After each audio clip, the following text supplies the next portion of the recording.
Yo, what's going on, guys? Welcome back to another Flesh and Blood stream. Tonight, we're continuing our new series, Road to Worlds. We are still not even through the first week. Don't forget, if you did not hear my whole spiel from episode 1 about everything that we're doing with Road to Worlds, you're going to be able to catch a recap of everything on week to week on Wednesday. That's going to be our video moving forward on Wednesday afternoon. Just going to be recapping, going through the data, talking about our best matchups, our worst matchups, and I'm going to be sharing that with everybody. And just so you guys are aware, I'm currently in the process of having Carly de-flashbang my Excel document so that it's more gray instead of just white and in your face, so it doesn't scare the crap out of everybody. So that's what we're doing. I have made some pretty significant changes to the deck for tonight. I have been testing some different cards, getting some advice from friends and from chat from you guys. And if I'm being entirely honest, I've been watching public Lyath games and I've just been pulling data from them and just seeing what I can find. So with that in mind, we're going to jump in, we're going to take a look at the deck, and then we're going to automatically start playing some games. Jay, Dylan, Ben, Wally, Dave, Renee, Himmel, and Tasty Paintwater. What a cool name. Guys, thank you so much for being here and hanging out. Appreciate y'all coming by and chilling tonight as we play some Lyath and continue our series of Road to Worlds. Have you read Yuki's 0 to 80 list? I looked at her list. I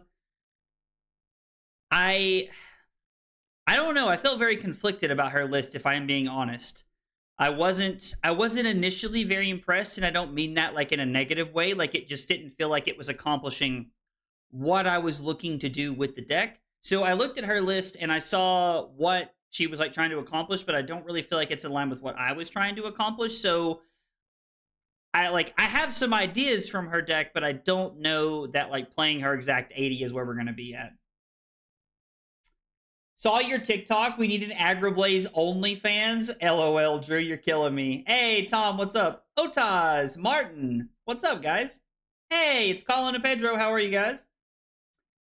It is putting you in the background while I do some coding homework. Well, Colin, I appreciate that, buddy. It means a whole lot. Thank you so much. I didn't like her list that much either, to be honest. I mean, it was just trying to accomplish a different thing than what I was going for with the deck. So that was kind of my mindset with everything. So I don't know. We'll see. We'll see. Maybe we pull some more ideas from her list as time goes on. Hey, Ian and Michael, what's up? Thanks to your short, I have Caramel Dancing stuck in my head. Dude, I'm glad because I had a lot of fun filming that short. It was so much fun.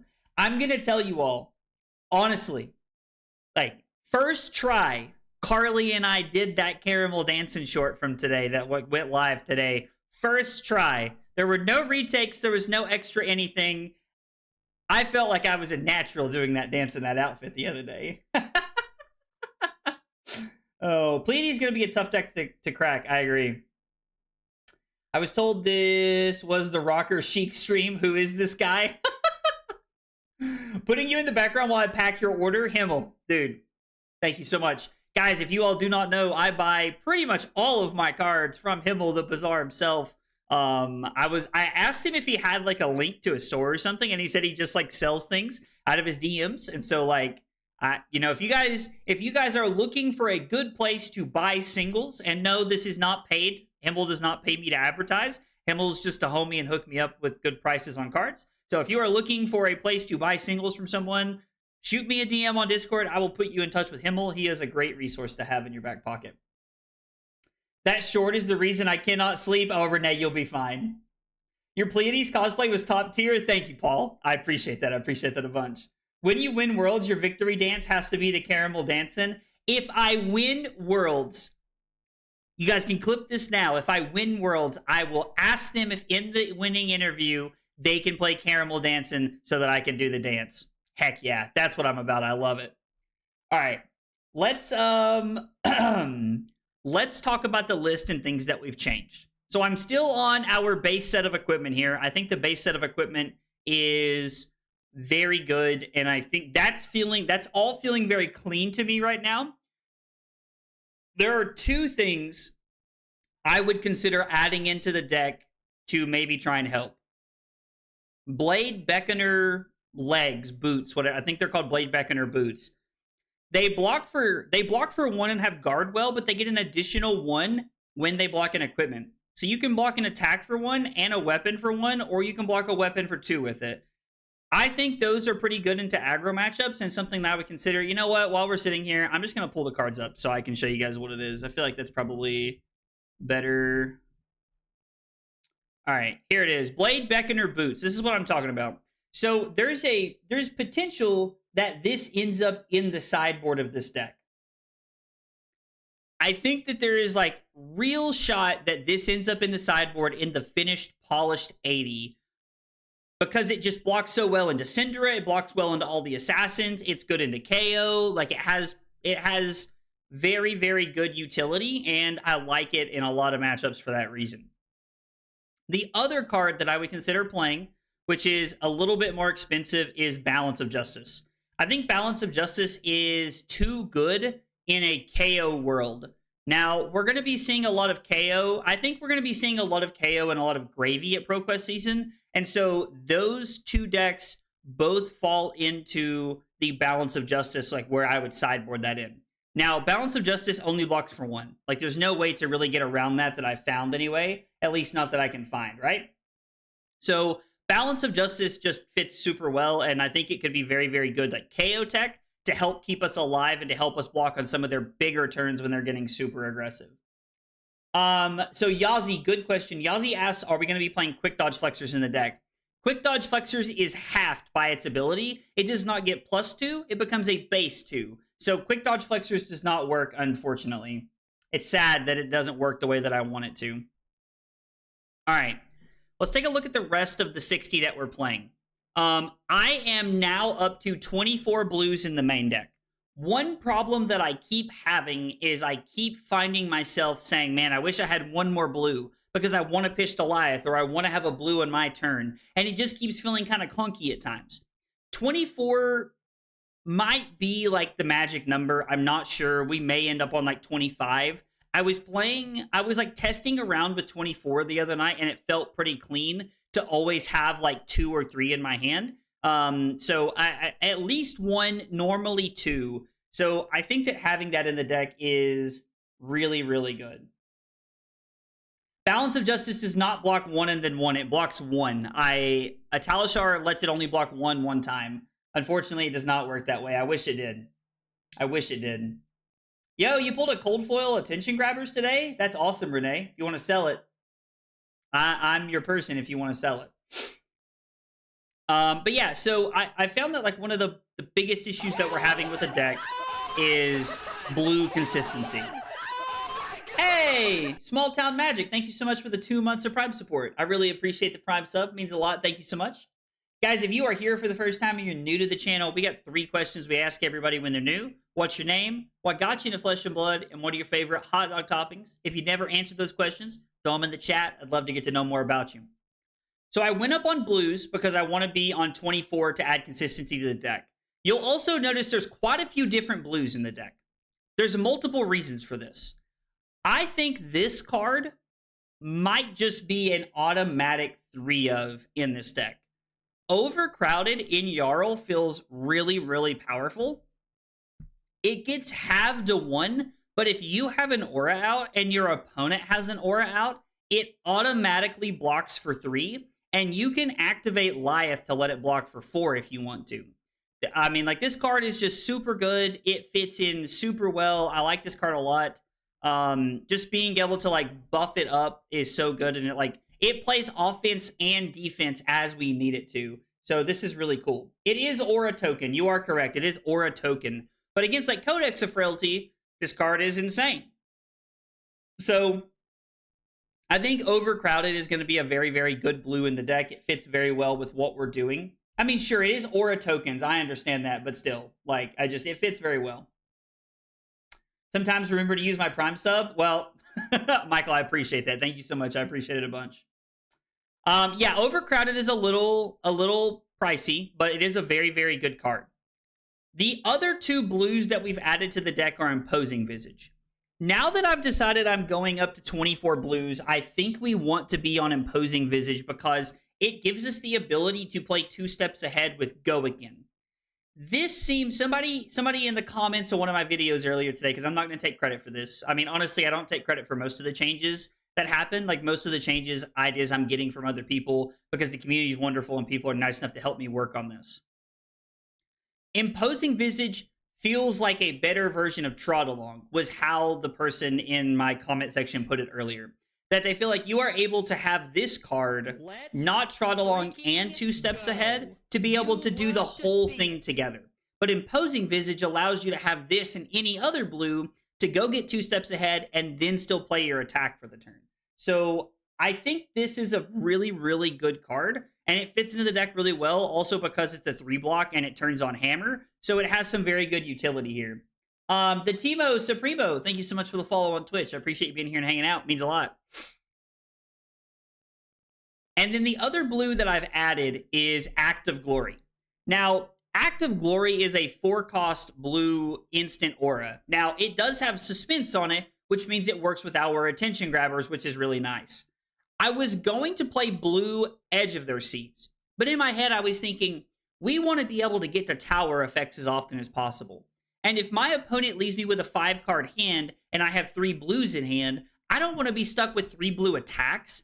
I want to be able to play out an aura of suspense, pitching 2 blues, activate Lyath, and then attack.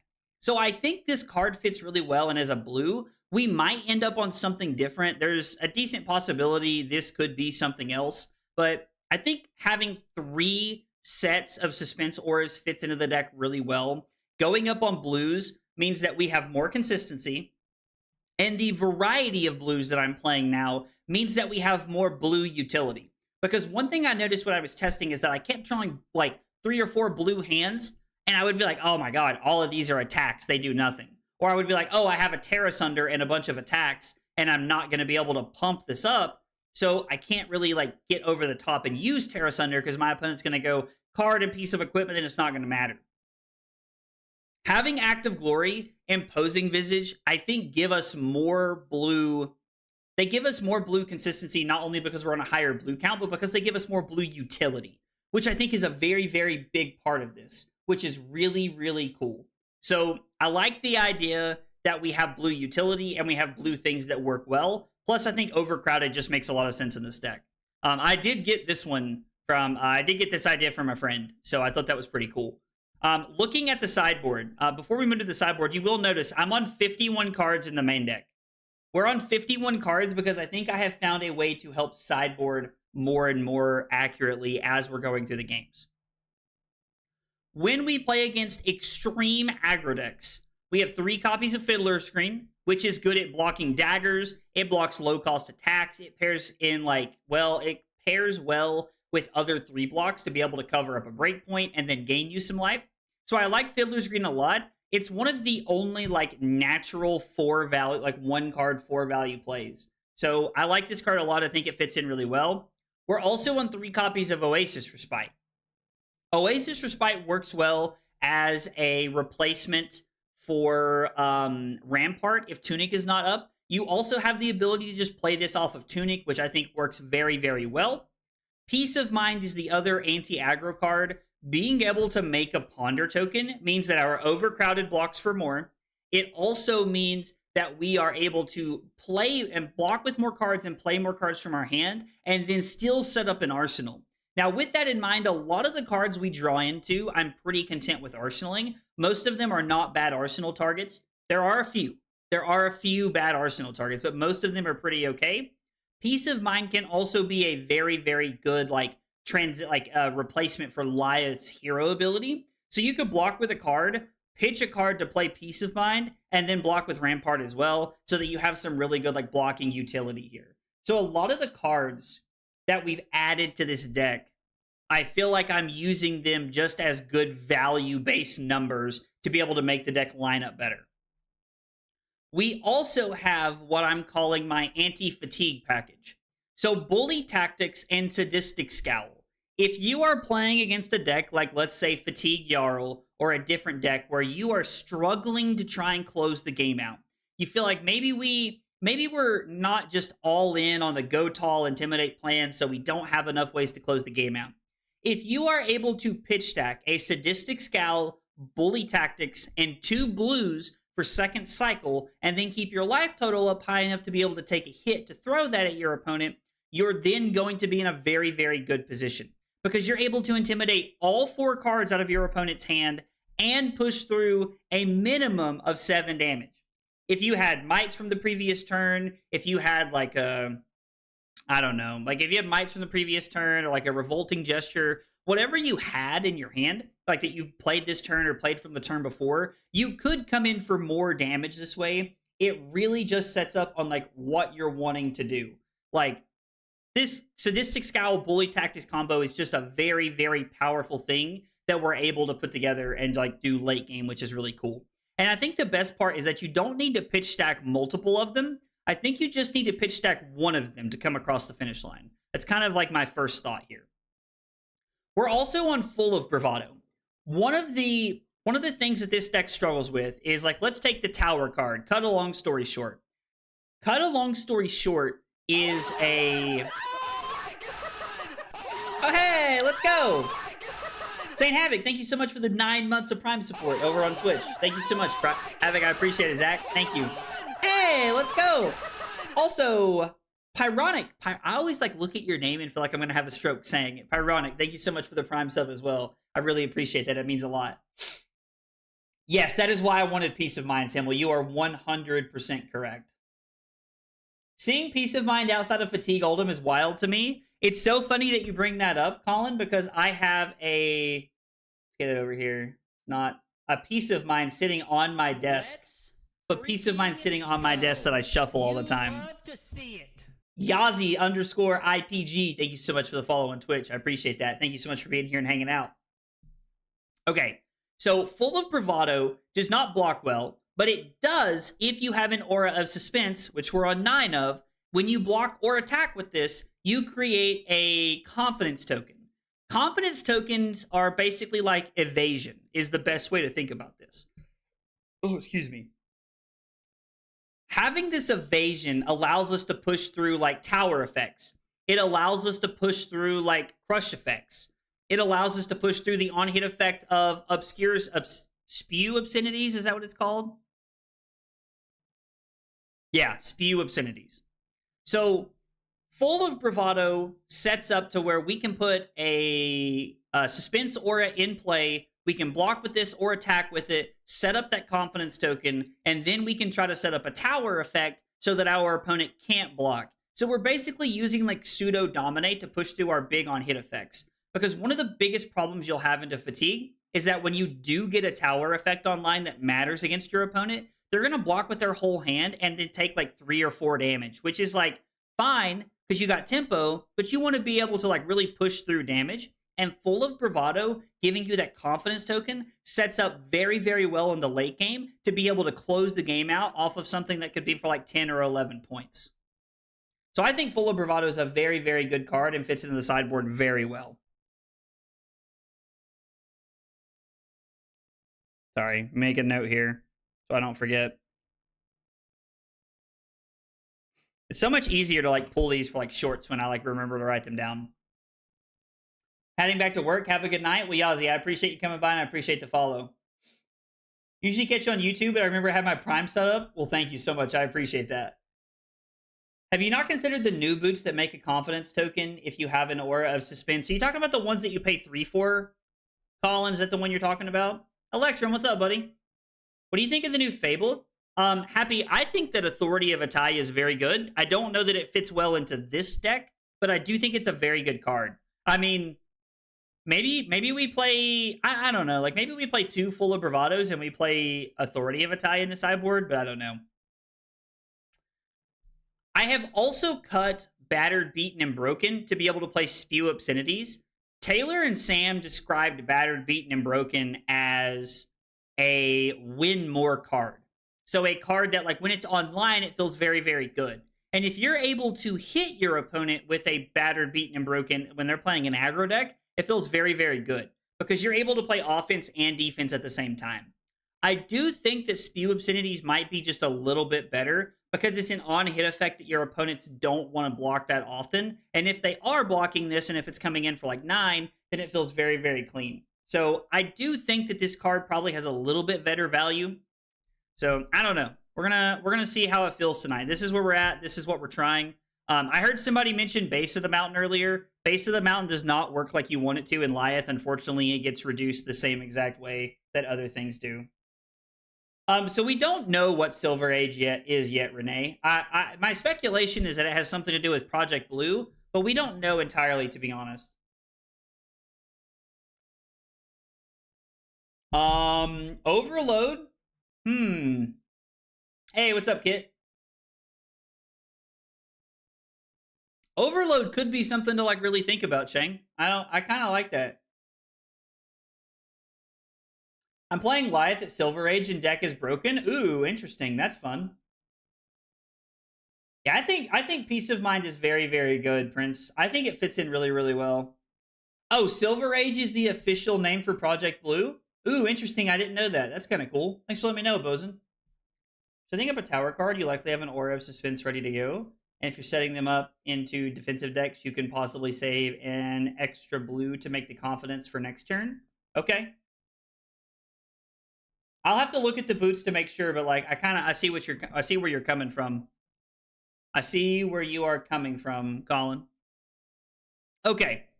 So into Bravo, like this is kind of weird because we need to be on the like shut them out plan. But we also need to be on like defensive here. Why Nimblism over Minnowism? All right, so I'm gonna level with y'all for a minute. I was having this conversation earlier, and I was having this conversation with myself, I should say, earlier. Minnowism is strictly better than Nimblism with the way that I have the deck built, because every attack except for power play works off of Nimblism, and literally every attack works off of power play. Or I'm sorry, works off of Minnowism. So it's just me like not playing very well. Like it's me wanting to play cards and wanting to do things, basically, is what's happening.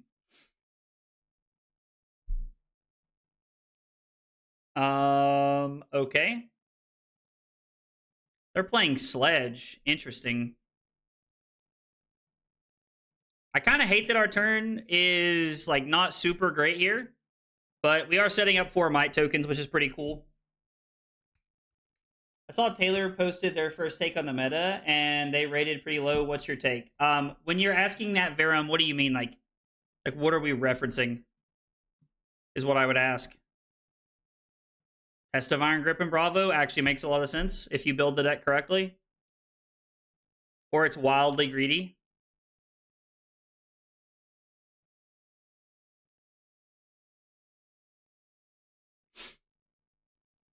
Yikes. Okay.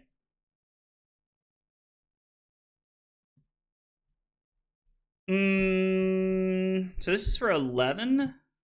So we need to block 8.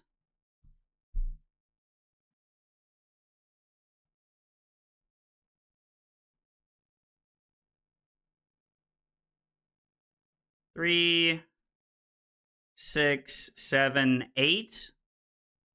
Off the Crater Hoof. I mean, I guess we could just block here as well.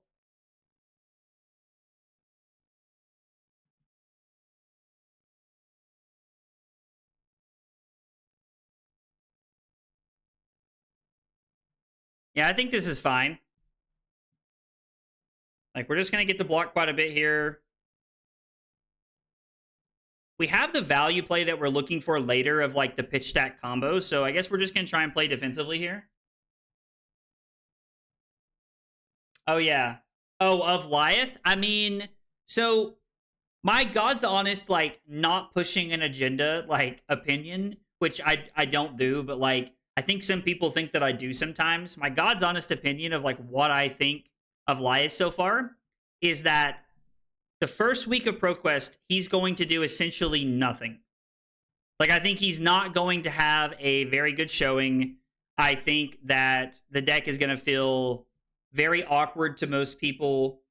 And I think most people like aren't going to have figured out the deck yet. By the end of ProQuest season, I think the deck's going to be a lot better because people are going to be putting in more reps and figuring more things out, is what I think.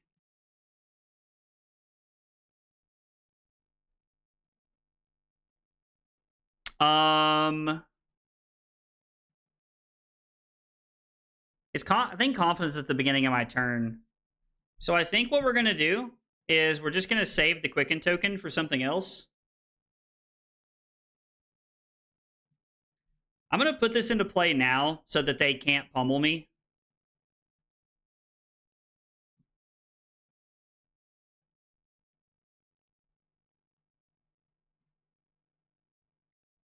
And then I'm just gonna go ahead and put this into play as well. So we're basically gonna have +8 whenever we get back around to it. We also have the Quicken token if it comes up.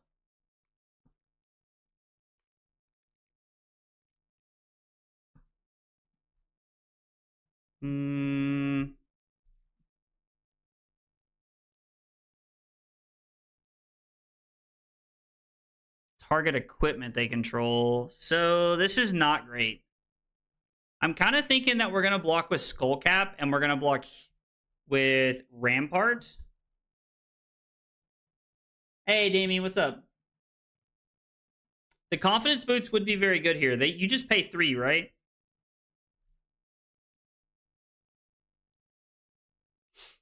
All right, so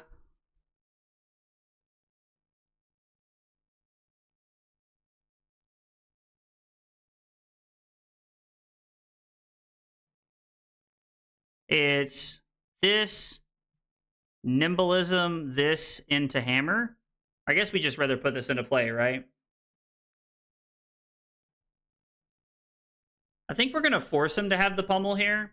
I mean, they probably have it, but we're still going to force them to have it, I think.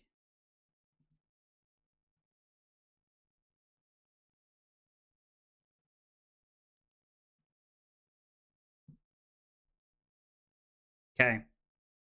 All right, so we're going to take 7. We're going to go to 26. I want to Arsenal the Wee Wrecking Ball. I'm pretty sure we want to have an attack, so we're going to discard Edge of their seats.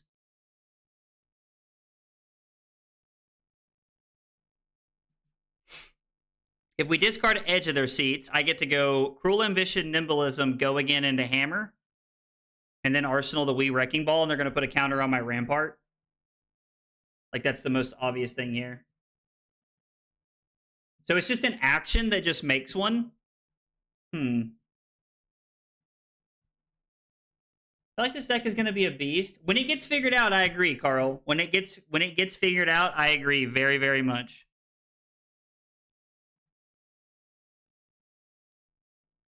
So this is going to be for 14, if I counted correctly. 14 with Go Again is actually kind of cool. Don't hate it. We're going to play Cruel Ambition, swing the Hammer, and then we're going to Arsenal. You have 2 D-Reacts here. It's pretty unfortunate for us. I mean, the Buckling Blow on Rampart's not great. Also, the fact that they drew 2 defense reactions. Well, they drew 1 defense reaction, I should clarify.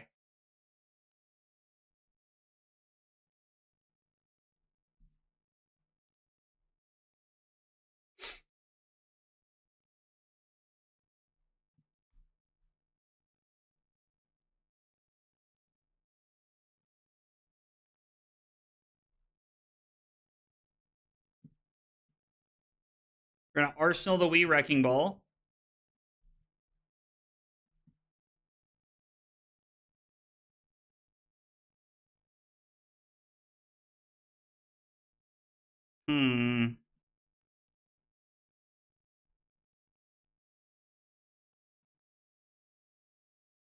I want to Arsenal the Overcrowded.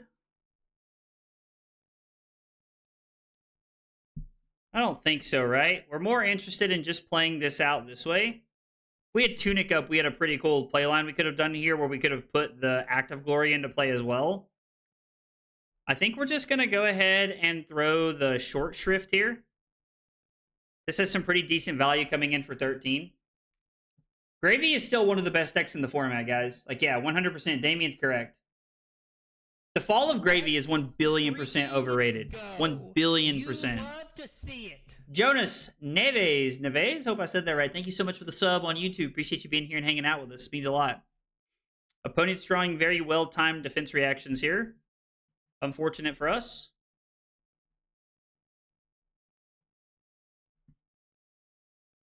We're going to go Active Glory and then Overcrowded.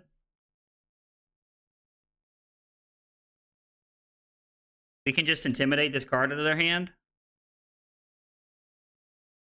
And then stop them from doing anything.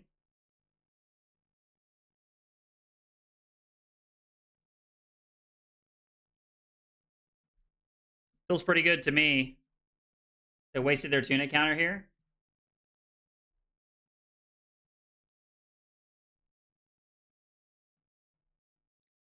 Two Might tokens. We get to just play this for 5.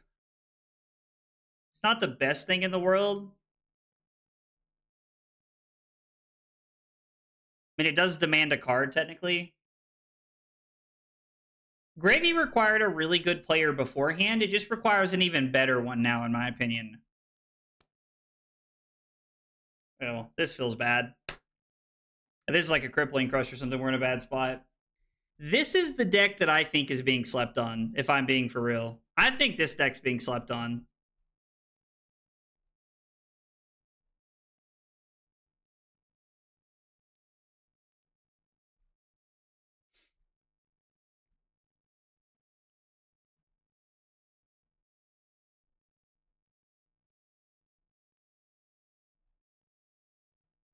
So this is just 10.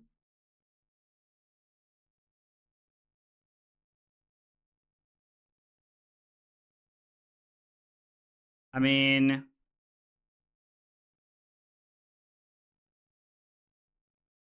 four, 5, 6, 7, 8.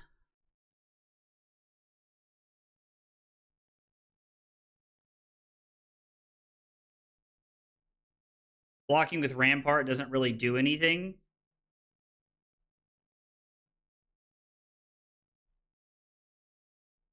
I mean, there's nothing they can destroy. It says does not have a value. So, like, there's nothing they're destroying here. I genuinely believe Bravo's being slept on. I genuinely believe Bravo's being slept on right now. Taylor said, yeah, I'll sleep with Bravo. I think this deck is being slept on. Like, 110%.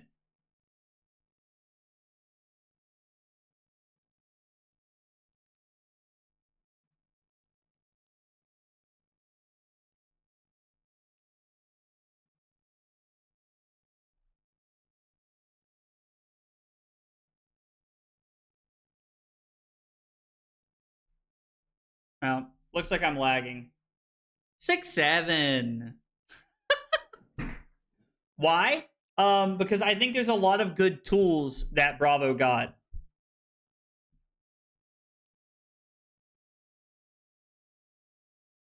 Did Talishar just die? God, is it me?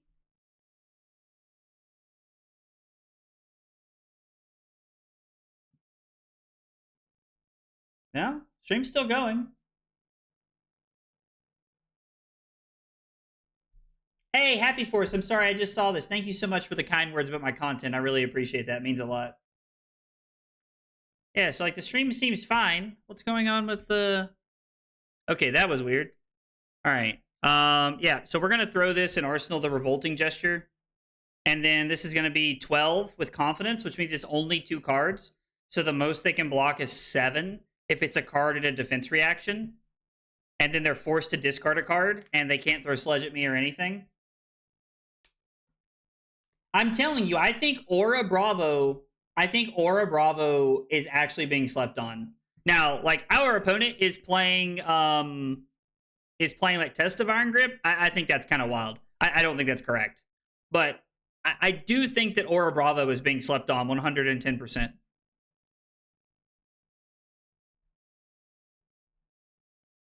It is 110% just like a ridiculous meme that nobody needs to worry about. Ooh, this is weird. Hang on, we have to think about this one for a second.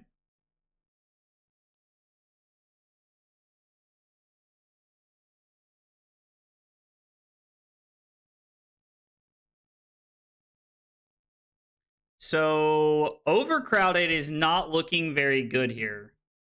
Honestly, this hand's pretty clunky.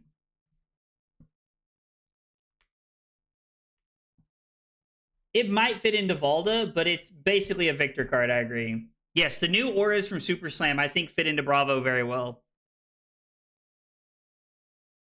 Like, this is our only attack, so we have to play it, which is fine.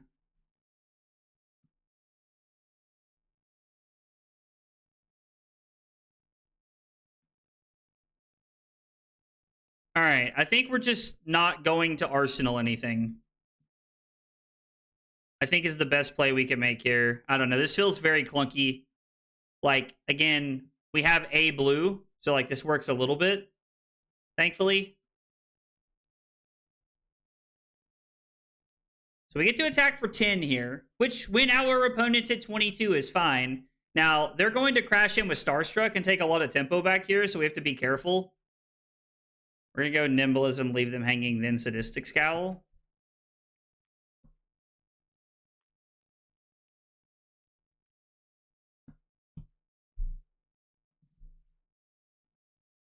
I think we're just taking 6, and we're going to go Cruel Ambition, Villainous Pose, and Spew Obscenities. And we're going to Arsenal the Scowl. Our Arsenal Scowl and set up here.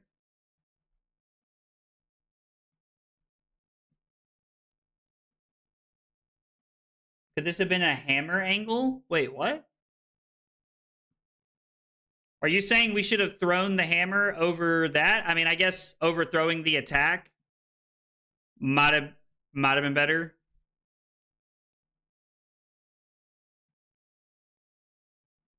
So currently this comes in for 9. And if it hits, we make a might and a confidence token. And coming in for 9 on hit, pretty relevant effect in this format seems pretty good. See, I like this. And now they're going to use Tunic and a blue to throw Sledge. Lyath will only struggle into aggro. I mean, I don't feel like we're in that great of a spot right now.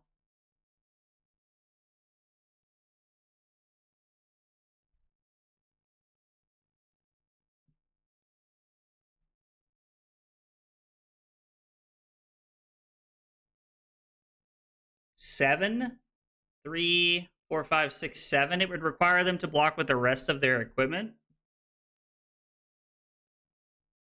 I really just don't want to keep taking a bunch of damage to take damage here at this point. I mean, we could set up a pretty big attack here. We could block with 2 steps ahead, take 4. The problem is that, like, no matter what we do, they can always just throw this at us whenever they draw into a hand to do it.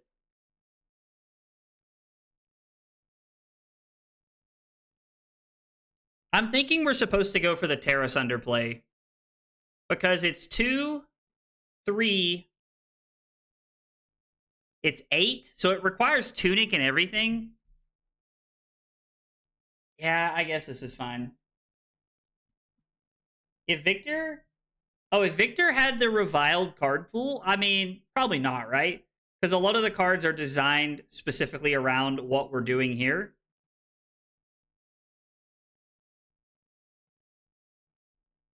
I mean, this is for 8. It requires a 3 block from hand and every piece of equipment to stop this. Now, the problem is that if they can keep 3 blues, we're in a tough spot. Oh, they drew a defense reaction? Damn. And we know they drew one. Like, we know they drew one.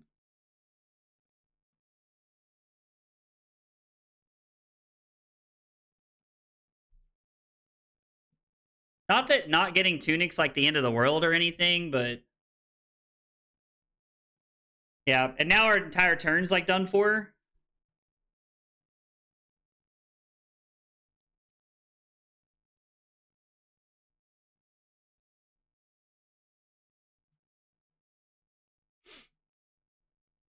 Yeah, we can't even throw hammer is like the weirdest part. So like we really don't get a lot of anything we can do.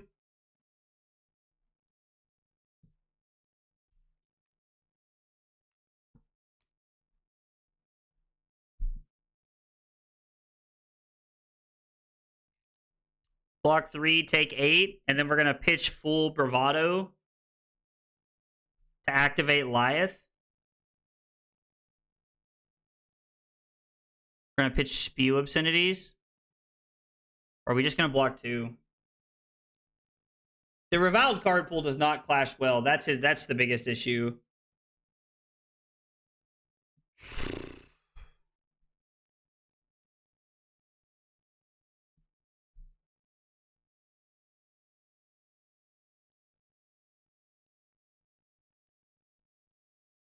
Like, can we block this out enough to get there? 3, 4, 5, 6, 7. We would take 4 and everything. I mean, technically, we can throw the full Bravado, I guess.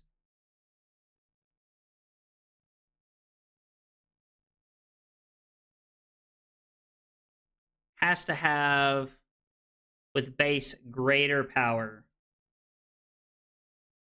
So if we block like this, we take 5. Or we block like this and take 4. And then we throw full Bravado for 6. I mean, I've seen worse plans, I guess. We do not have anything in play, unfortunately.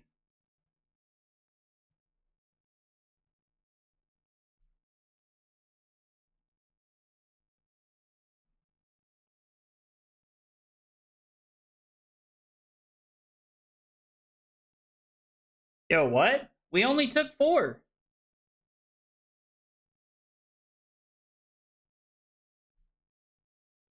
I'm very confused on what's happening here.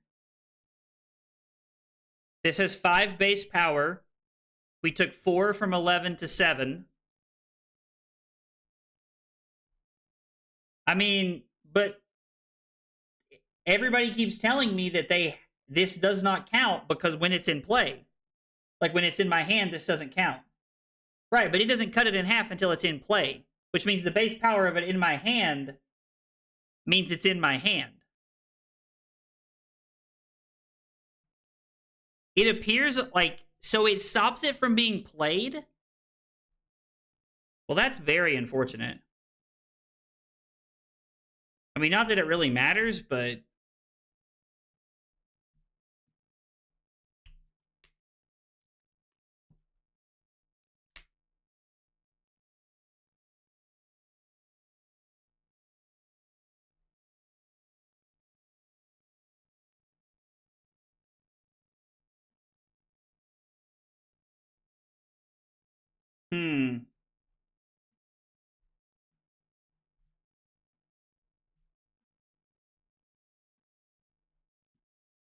So somebody told me that you could reveal Pulverize from your hand.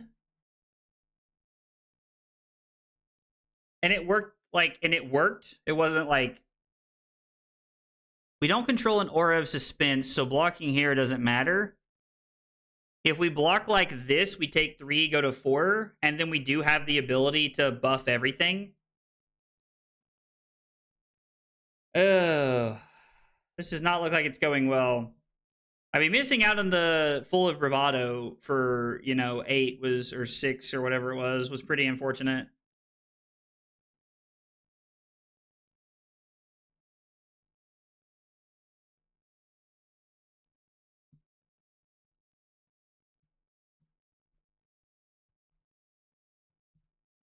So when it's played, it checks for the text.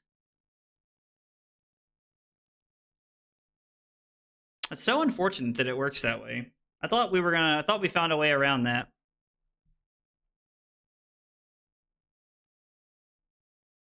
I thought we found a way around that. We might just be dead here.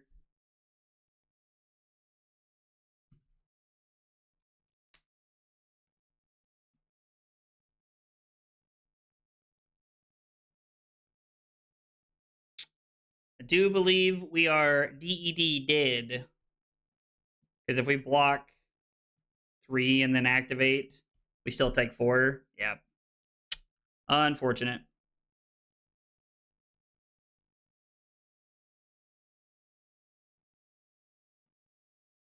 I'm trying to think.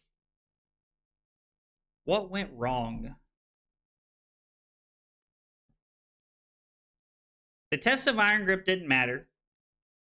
Their defense reactions lined up unbelievably well, especially considering that they drew one on every single, like they had one in Arsenal, which is like fine, but they drew one multiple times when we had like evasion, which is unfortunate. I don't know. I'm trying to think of like what else went wrong over the course of that game.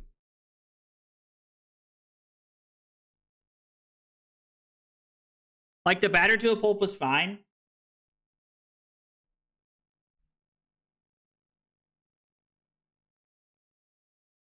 They threw one crippling crush at us. The Starstruck was kind of not great.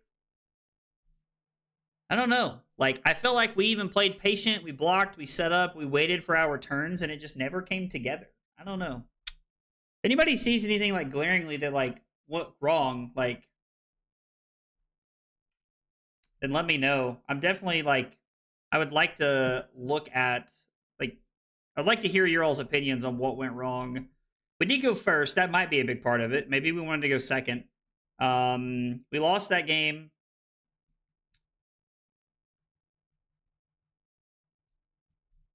Blocked early to try and set up big hands. Their D-reacts lined up very well. Trying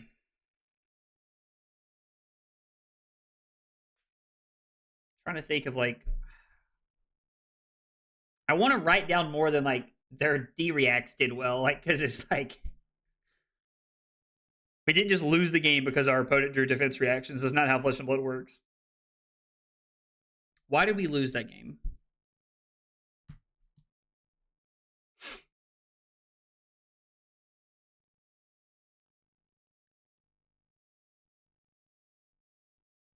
I don't know. I'm struggling with trying to see why we lost that game. The double D react on the tower turn was pretty unfortunate. I think we want to go second into matchups that want to race us. Has been like my take so far. We're running Spew Obscenities because it has a powerful on-hit effect, and it gives us the ability to set up evasion through the other tokens. Through the confidence token. Trying to think of like, I don't know, like we had a couple of pretty good turns, like we were able to like put stuff together, and then we looked for value turns the rest of the game, which seemed fine. Was probably supposed to throw hammer instead of the overcrowded that one turn. Not that that really would have like changed like the massive outcome of that game. I think that was like still just fine.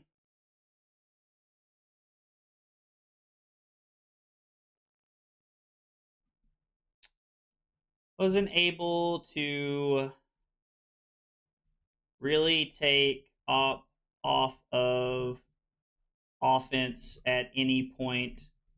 Scowling plus Bully lined up, but it was too late for me to take tempo. I don't know. Maybe we're supposed to be on more defensive cards in that matchup. Like I did just play like quite aggressively. And if somebody asked earlier if we'd like look for a game against Kasai, if we happen to run into a game against Kasai, like more than happy to play it out. It's an uphill battle of a matchup for sure. I'm more than happy to play it out. So I don't think we need to be like intimidating and like taking a bunch of nonsense from their hands. So I think this is Peace of Mind, Oasis, Respite, and Fiddler Screen. And we're looking to block, gain some life, and then eventually take control of the game.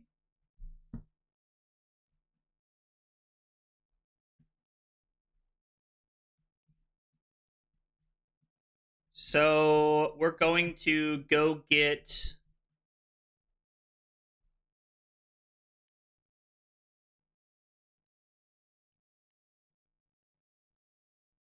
We're going to go get the setup, do some nonsense thing.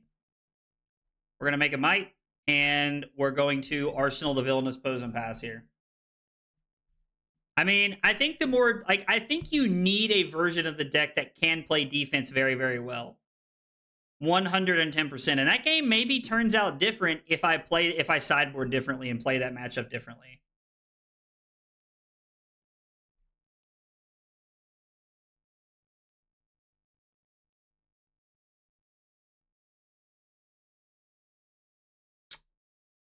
Hand's clunky.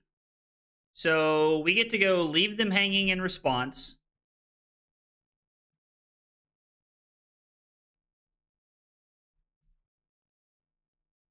Was I supposed to pitch the other one? Because I have a Villainous Pose in Arsenal. I'm going to play it, and then I'm going to attack with the hammer. Yeah, this is fine. It doesn't really matter. The hammer is actually technically... No, this is actually more points, right? Yeah, this was a mistake. This is one more point, technically. Ooh, they're on Fiddler's Greens also. We're going to take 7. Oh, is this Taylor? How much to tell Taylor your hands right now? LOL. Taylor doesn't want to know my hands. He's trying to beat me with his math version of the deck that he's put together. Which I don't hate. Like, I don't think he's crazy for trying to put something like that together. All right, we're just going to come in for 8. And we're going to set up. Since we pitched a couple of, like, awkward yellows, we're going to go blue into Villainous Pose. The Verdance matchup, I've only played it once, and I won basically through fatigue. I mean, I played a lot of offense, but it was basically through fatigue. Like that Taylor's also on, like, the block value nonsense that I'm on.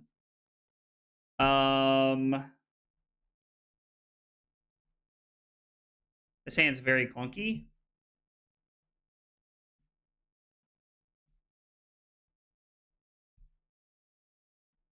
Are we blocking with Terrace Under, Rampart, and Peace of Mind? And then our turn's going to be Tunic, Reviling Gesture. No, we're going to have the Ponder if we do it that way. So we could play Peace of Mind and Rampart off the blue.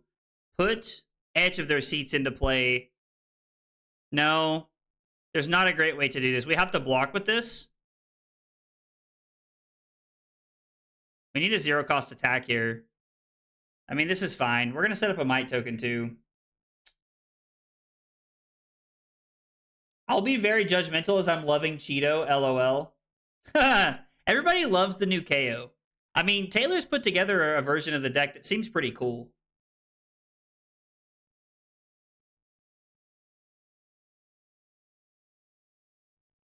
I mean, 12's not bad.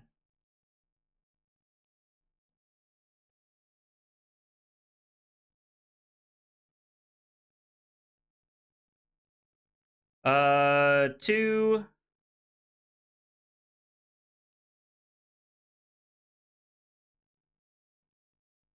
I think we'll block like this, and then we'll pitch the Act of Glory to Peace of Mind and Rampart.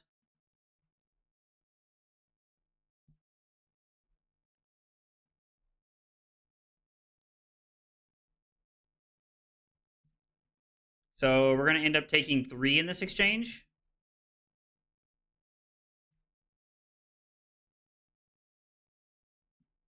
I kind of despise that 2 turns in a row we've had to swing hammer. I mean, at least this is tough to block. It is 15 with... No, confidence is only on attack actions, right? Yeah, that's unfortunate. Not having a single attack is pretty tough. I mean, I'm not saying that he's garbage. I just, like, KO seems like... My initial take is that KO is the worst out of the set. And, like, 70% is pretty good. 70 and 71% is pretty good. Maybe secretly Lyath the worst hero out of this set, and I've been trolling myself.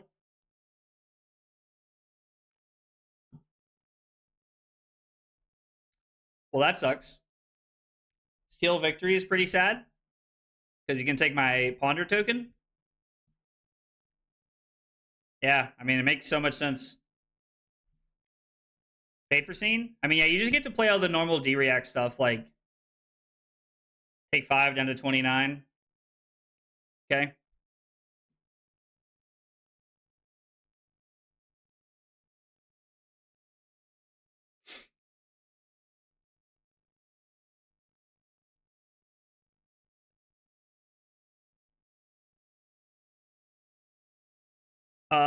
Put Edge of Their Seats in play, block here and Peace of Mind, and then we can throw Short Shrift for 4.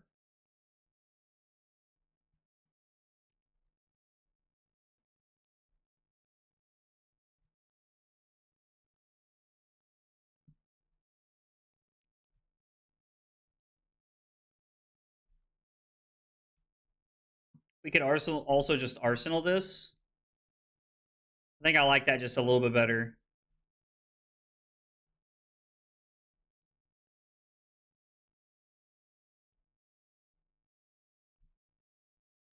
We're going to take 1, fall down to 29. Pleiades is the worst from this set. Sorry to say it. I mean,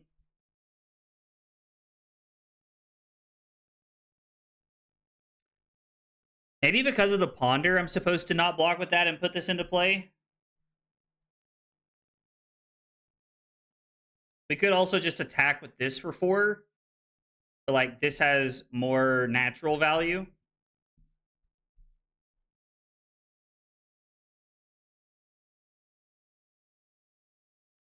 Hopefully I don't draw into something insane to Arsenal. I mean, that would have been a pretty good Arsenal.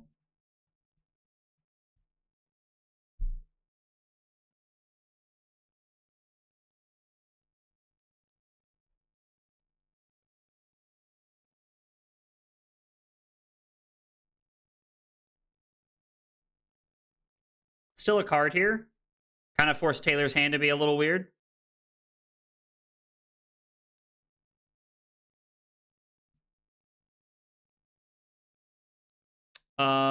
We're just going to take 3 here and fall to 26. The heroes in this set are very tough to build. They are all like a very, very intricate like line to walk with what you're trying to figure out. Lyath is one of the most difficult heroes to build. The decks we see employ a wider range of opinions on it. Yeah, for sure. I 100% agree with you. Lyath has been the toughest deck to build I've ever tried to put together in my life. We're going to put this into play now.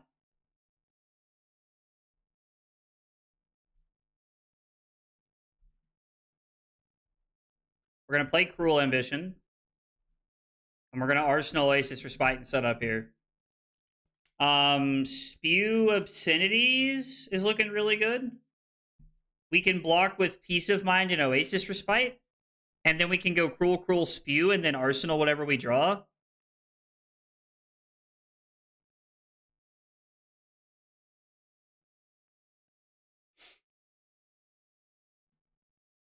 So this is potentially going to 7 if there's no pumps here. I mean, Taylor could have a lot of like crazy nonsense for all I know. Who knows? Hey, Xena, what's going on?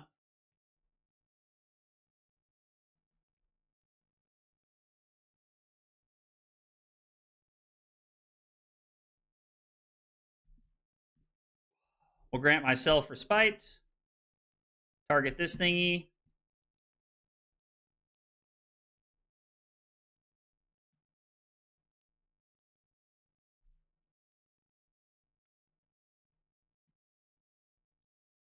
And then we get to come in for 15. On hit, we made a Might and a Confidence token, and we're going to get to Arsenal with 6 Mights in play. Lyath is very interesting. Like, it feels like we need more auras in play. I named my Tough Nut deck Tough Cookie. I like that, Matt. That's fun. Cheeto decks are starting to line up. I accidentally got similar-ish to Mansant. I mean, hey, Mansant's a very, very good player and a very, very, like, intelligent deck builder. So if you're getting close to him, I would be happy about that. Hey, Emma, what's going on, buddy? Emma, I was actually going to message you tonight. I had a local who's looking for a adult Lyath marble.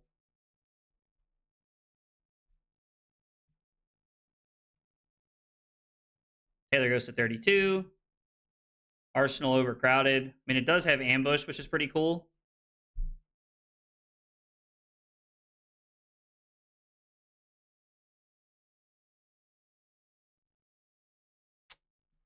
Hmm.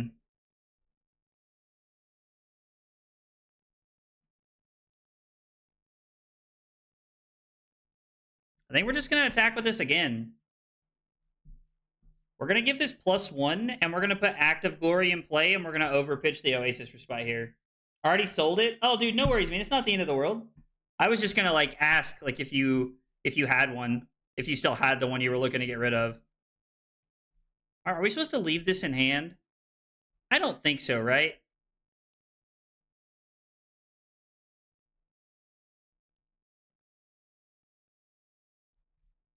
Taylor makes a Might token. We make a Might token.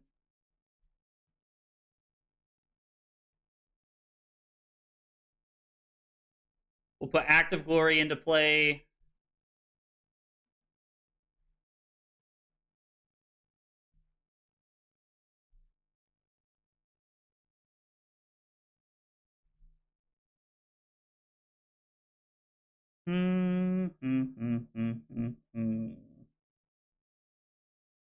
I mean, this is for 7.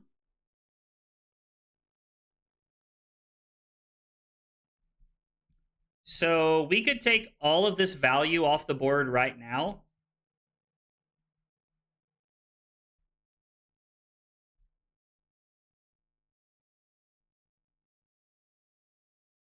I kind of hate that we're not going to get to, like, abuse the confidence token here. Actually, should be with the short shrift. So it would be 1, 2, 6, 9, 3, 4, 5, 6, 7. And then we don't really have much else going on if we wanted to do that. Like, I kind of hate that we don't get to, like, use this here. The might might change to 6 power. Woke up from a scary dream where you were Pleiades cosplay and danced on YouTube. Gavin, I hate to break it to you, that is the sad reality of what actually happened, brother. And I had a blast doing it.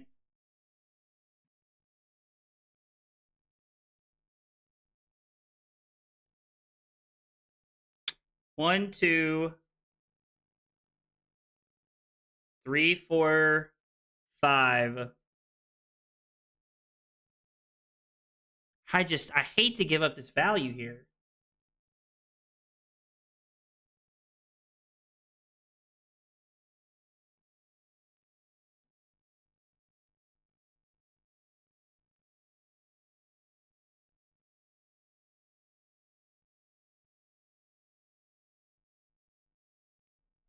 Yeah, I think this is going to be the play.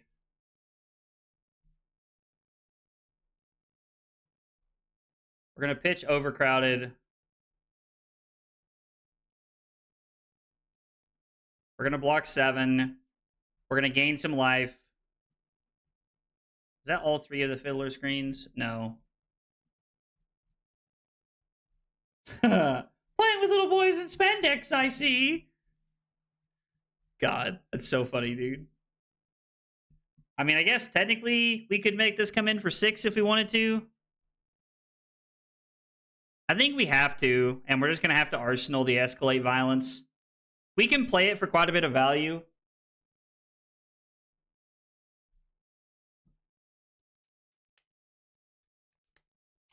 I'm working on a few different things. I'm trying to get more utility blues into the deck is the goal today. Yeah, the ambush would have been really good there. Like, we would have gotten a lot of value out of the ambush if we decided to go for it.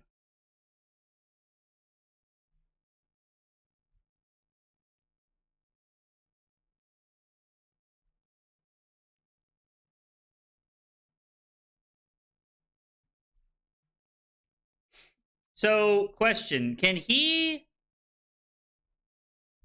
If we intimidate now, I don't even know if it's correct, but if we intimidate now, can he buff this up? Okay, so he can buff this up. Dave just confirmed that he can. So it's not like it really matters what we're trying to accomplish here.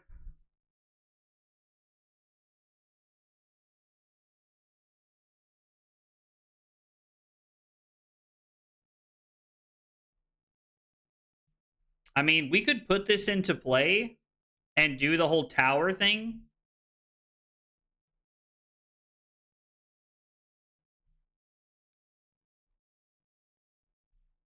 Ooh,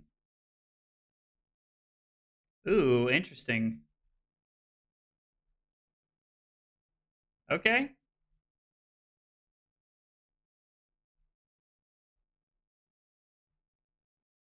Wait, I could intimidate here? Now we get to do it? We just had to wait for the tunic to come off?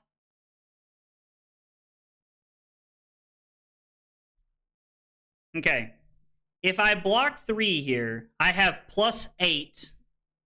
Tunic for this. I'm sorry, we're going to pitch Oasis Respite for this.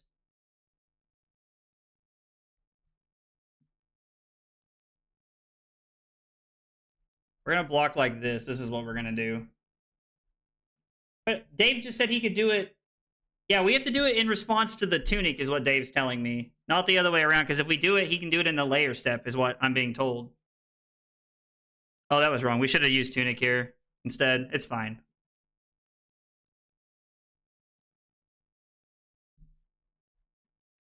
We definitely should have used tunic there instead.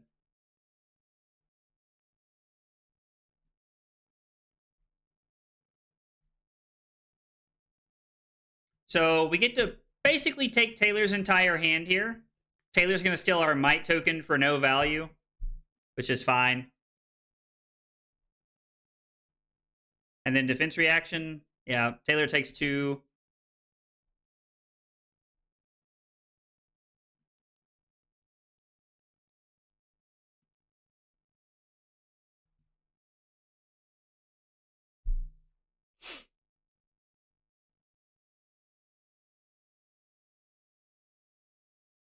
None of this is great.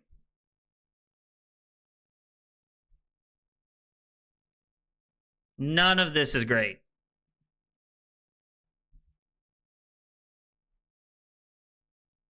Like, we can't terrace under this. We can't anything.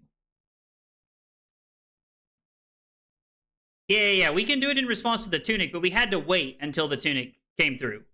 We had to wait until Taylor put the tunic on the stack. I'm assuming this is Taylor. Somebody said Taylor earlier, so I'm assuming this is Taylor.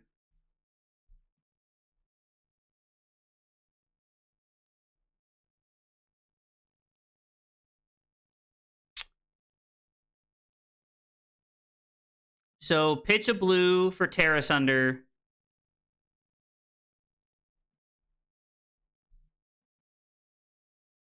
Block 2 steps ahead and rampart.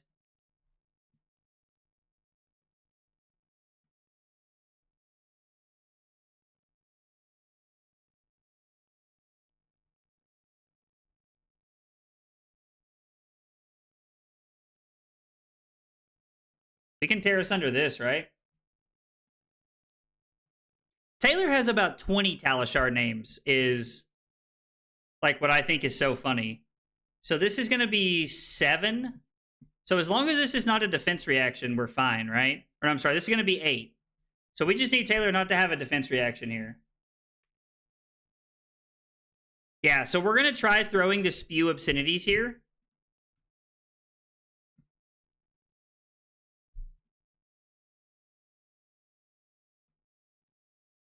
Since it is a reviled Guardian action, it comes in for 8. If Taylor does not have a defense reaction in his arsenal, we're gonna get 2 cards out of his hand. All right, Taylor's just gonna let this happen. Oh no, he has 2 defense reactions. Well, that sucks. Oh no. Okay, never mind. He just wanted to scare me. So he sigils from hand, discards his last 2 cards. We make a confidence and a might token.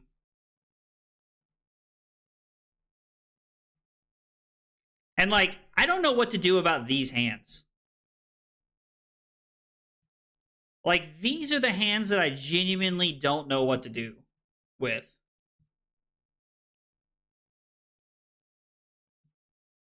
Like, these hands feel so bad.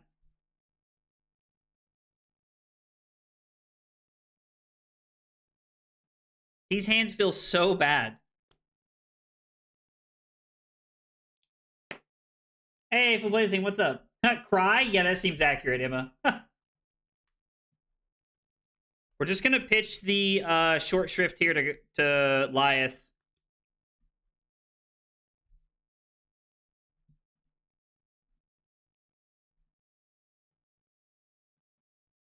Yep.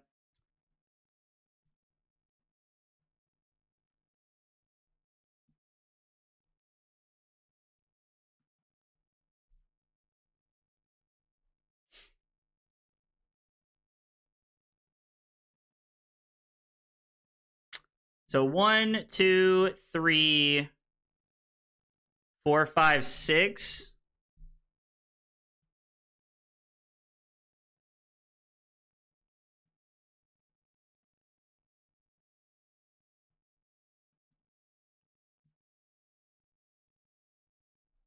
And we're going to make a might token. That's pretty funny. Yep. That's pretty funny. I wanted a might going in the next turn in hopes that we'll draw something better.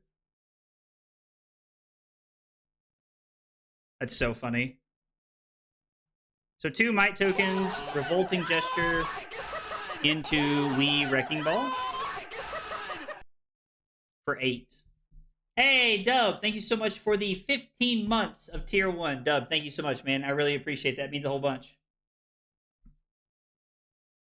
I just wanted to be able to set up the value instead of getting one more value on that turn immediately.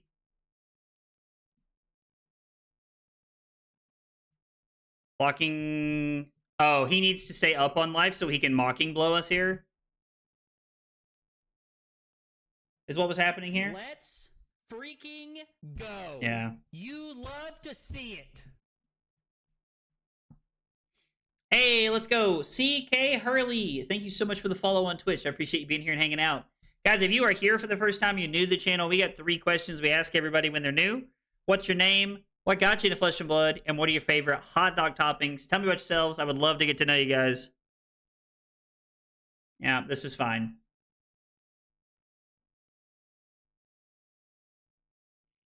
We're just going to let this happen because we have a pretty good turn next turn.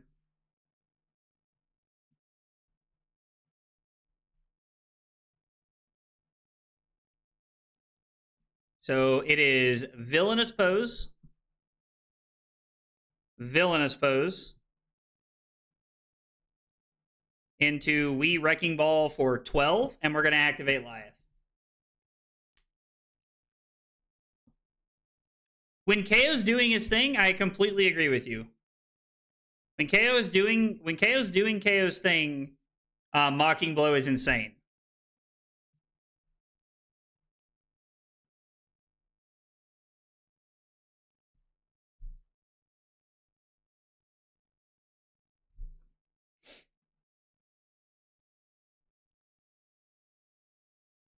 Really don't want to block this. So we pitch to play Edge in their seats. Yeah, we're gonna take 8.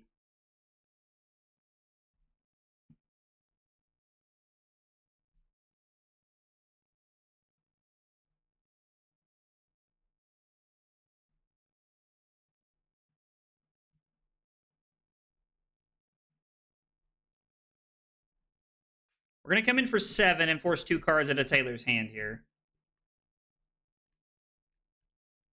Honestly, this fatigue scenario is not benefiting us right now. It's going to be very, very interesting to see how this plays out. There's one more Terra Sunder in our deck that we can use to try and get value out of, to try and get Taylor to discard cards, and I think that's going to have to be where we're at. So Taylor takes 3. The life total discrepancy is going to hurt us pretty bad.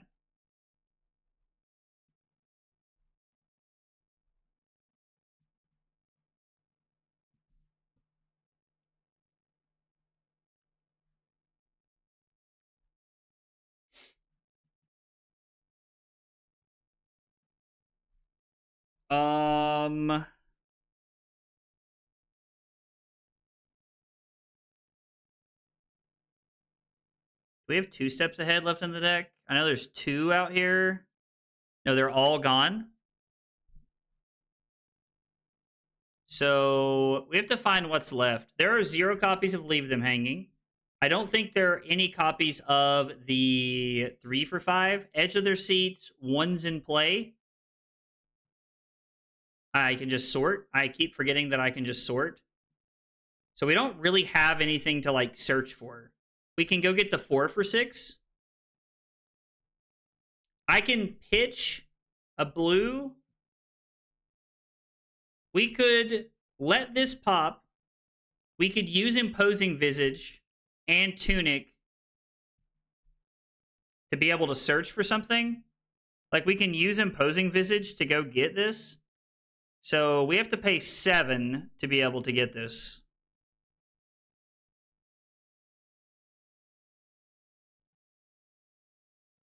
And then this is going to be for 7.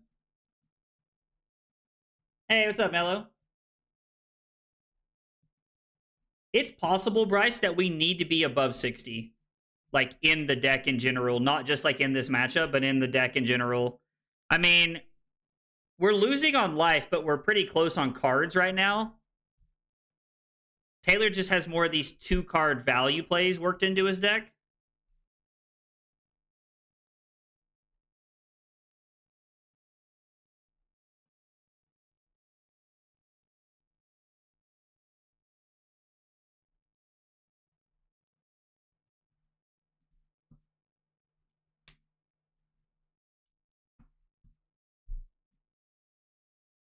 So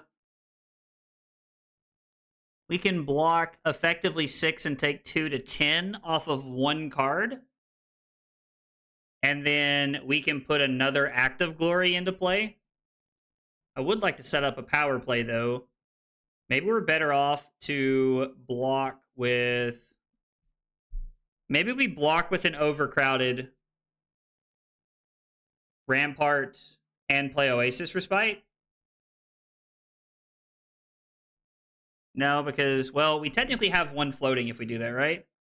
Which means we can pitch the Terra Sunder to put Act of Glory into play.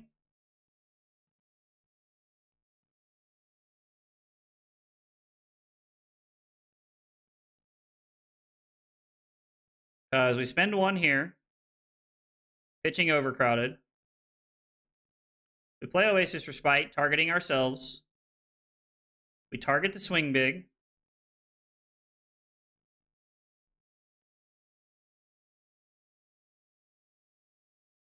We're going to put the Act of Glory in play.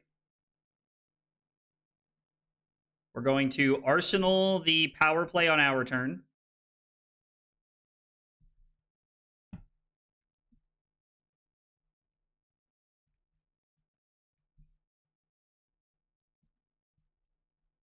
Tell me if you agree, these Super Slam heroes, they go for a lot of turns, but the games don't feel like it's long. Oh yeah, the games feel like they go super fast. The games feel like they go super quickly every time I'm playing.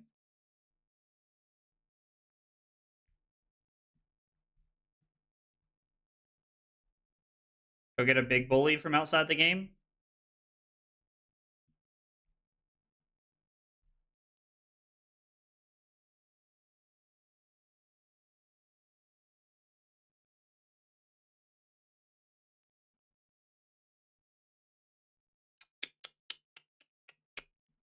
So we get to block.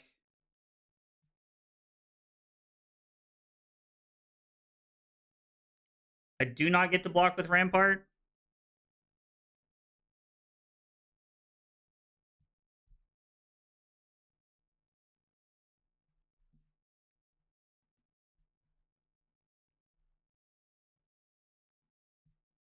Yep. We're going to pitch to activate, set up a Might token. We're going to Respite ourselves, and we're going to target the big bully. So we take 6 down to 6. This is plus 10. So this comes in for 16, which is not bad, but I don't know if we have enough juice here. Cheeto is nearly impossible to outvalue when he's up on live. It feels tough right now.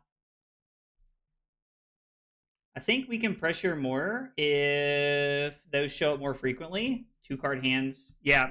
Taylor's been able to block for a lot of value this game very, very well.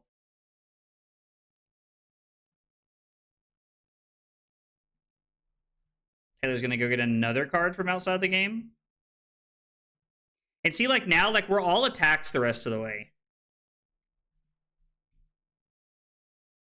which feels so bad.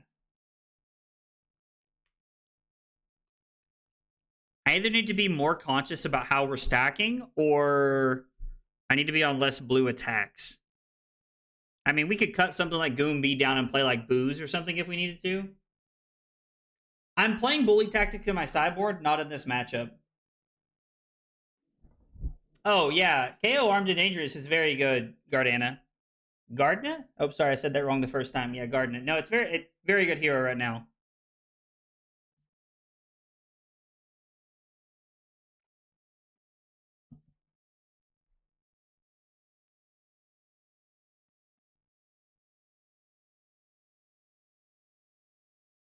So this is going to jump up to 12, basically.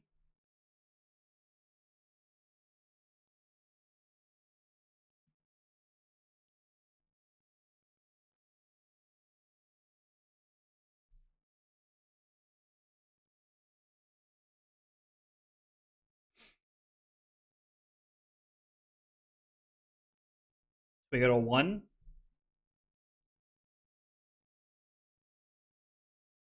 Might token pops. We come in for 4. Yeah, I don't... Like, we're definitely getting fatigued. Like, this is very clear to me, but... I'm trying to think of what we could have done to prevent this. Yeah, because Taylor's even got, like, the pumps and stuff here.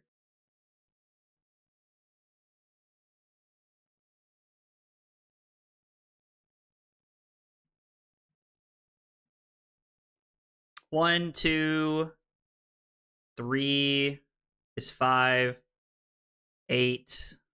No, so we're going to block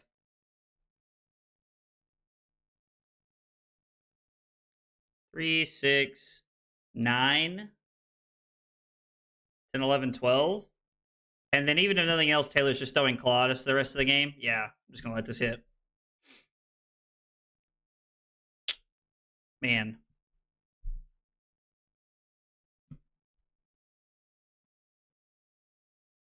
I mean, maybe this is like part of the learning curve. Like, we played 19 turns, and it was a 33-minute game. Now, like, don't get me wrong, some of this like goes by faster because we're on Talishar.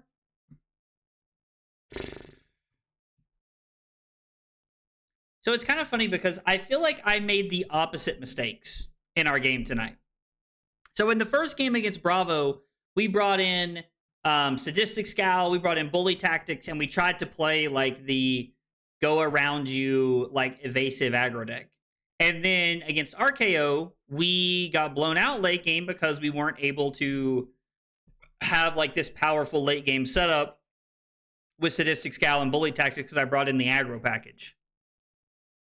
I just don't think there's a world you can play both reliably. I don't know. Taylor was also on like some of the life gain stuff, so like that made it more interesting, and like that might not always be the case. We went first, I think. We did lose. I gotta bring this back over a little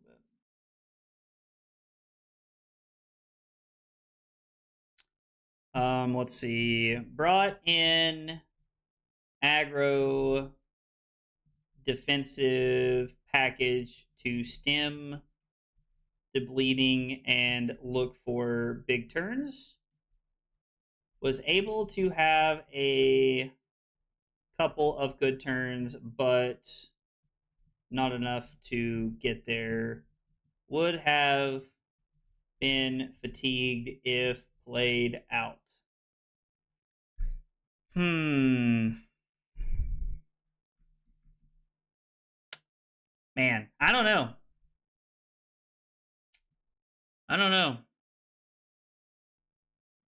I think I just think I sideboarded wrong in both matchups. Like, I'd kind of like to go back and play both those matchups where I sideboard differently. Like, there's probably a world I'm supposed to be on, like, Scowls and everything in that matchup, and, like, I'm probably just supposed to sideboard differently. I don't know. It's super weird. I have yet to figure out, like, how to board with this deck, and so that makes it a lot tougher. Hey, Shadow, what's going on? Taylor, I enjoyed the game, buddy. We didn't want to lead Bravo with cards, I agree, but we also lost playing it out the way we did. All right. I do not know enough about this deck. Like, since it's got its new card. I don't even remember what its new card does. Like, are we trying to, like, run this deck over? Or are we trying to block? I have seen Yuki's article.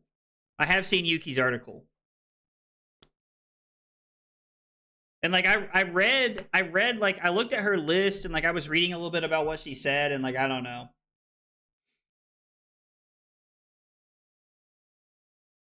Hit the gas. Extra action points is the new card. All right, somebody said run it over. Let's play a little bit of a combo.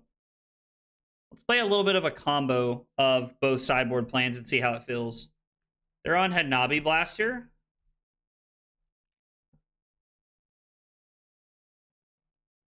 They say good luck and have fun in the chat, so we'll say it again. I like the Lyath puzzle, but I'm going to be real.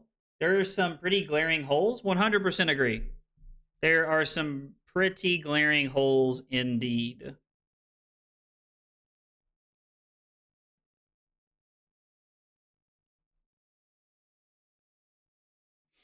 We're just going to go ahead and block efficiently, set up a Might token for next turn. I mean, is there a world we can fatigue them? Like, I don't know if they have, like, a really good late game plan or not. Like, maybe that's, like, laughably not possible. And see, like, this is exactly what I'm talking about. You're a 5 intellect hero with nothing to pitch into now.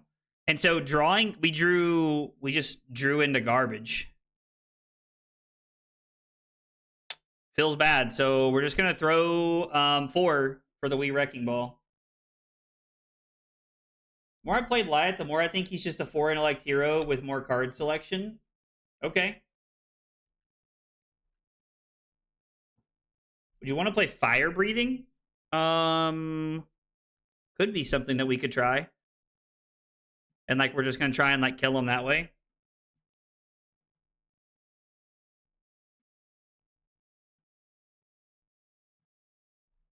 I think we're just...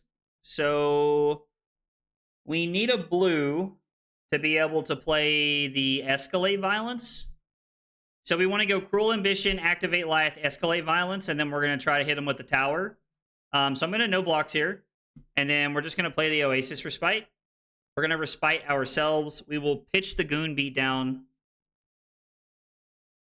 And we will prevent damage from the Medics.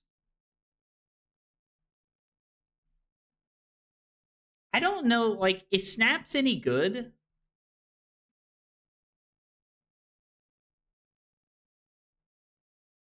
Like, that's a genuine question. I don't even know what this card does. So they're just trying to set up combo. Okay, so Cruel Ambition, activate,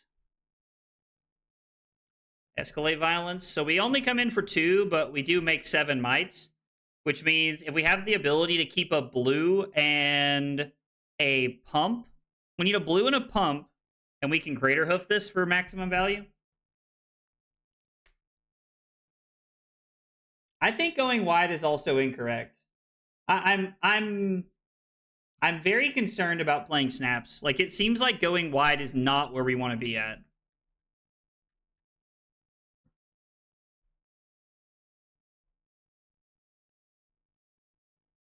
Okay, well, this makes our turn pretty easy, I think. We're just going to block with Crater Hoof. I mean, we have a very, very good turn. We're able to push lots here.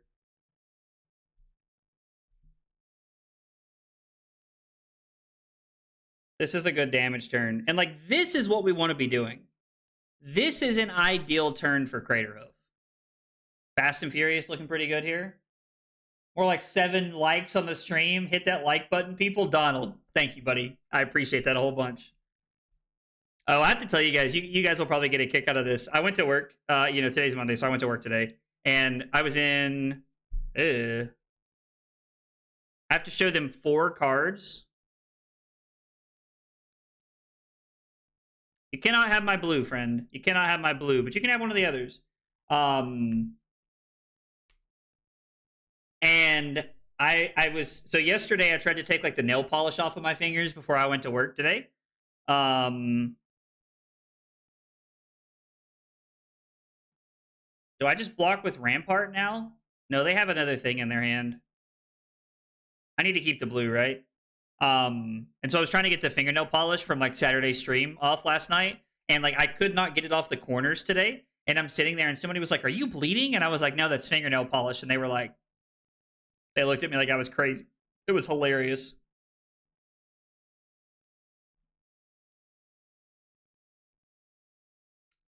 So 16 dominate feels pretty good.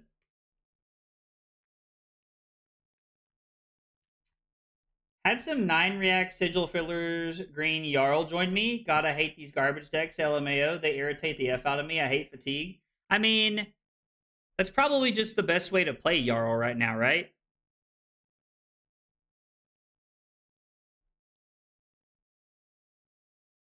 I don't feel bad because they know this is going into my arsenal.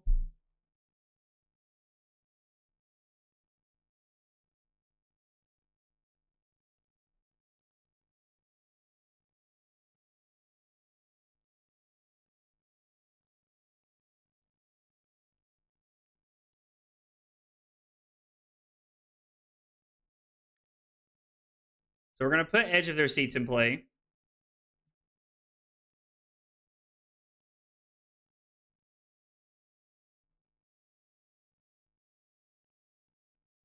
We're going to come in for 6. We're going to activate Lyath, and we're going to Arsenal. Cut a long story short. That is Azalea numbers. What weapon? Crater of Value looks so good. It's very possible Mech could be on those. Could be on the Firewall plan to like help play around some other stuff. It's also just a good blocking card that like you can boost away and it doesn't hurt you. So right now this is, we have 7. So we're not able to come in with everything we want to do. They just play a Hyperdriver and pass. Okay, so it's going to be Cruel Ambition. We're going to keep the Fiddler's Green in our hand, and we're just going to attack with the Short Shrift. It's unfortunate that we didn't draw a pump to make this happen. Feels kind of bad, but... Max is a weird deck right now, no longer just the boost deck. He's much slower. That makes sense. Yeah, so I think Yeasel's right. If we're talking about if we are specifically talking about Jarl, I definitely think that I'm used to seeing more reactions. Like 12 feels like the minimum reaction count in Jarl from what I'm used to seeing.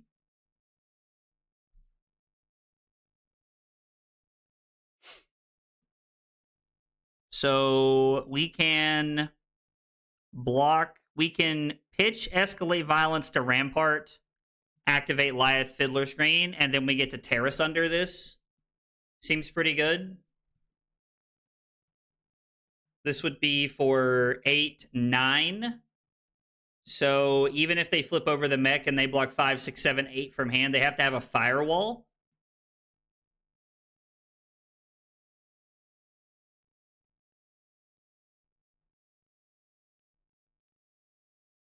Actually, I'm just going to pitch. No, I'm going to keep both the Terrace Unders, I guess, in case we have to throw Hammer.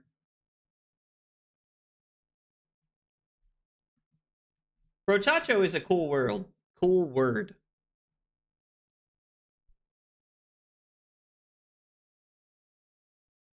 We go to 32. Hyperdriver. Crank that all on the floor. Dun, dun.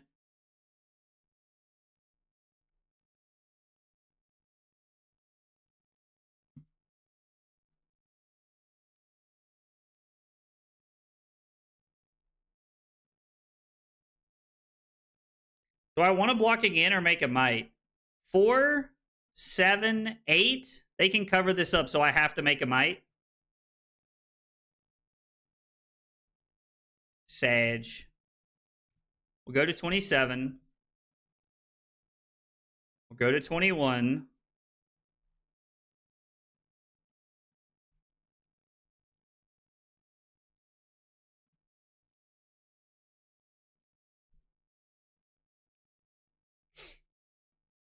Hopefully this is enough to like kind of make it awkward for them. That is indeed a lot of hyperdrivers. I have quite a few things going on in this suit over here. So we're going to take one and discard 2 cards, which they might be okay with. They might just throw the mech at me and pass. They may not care.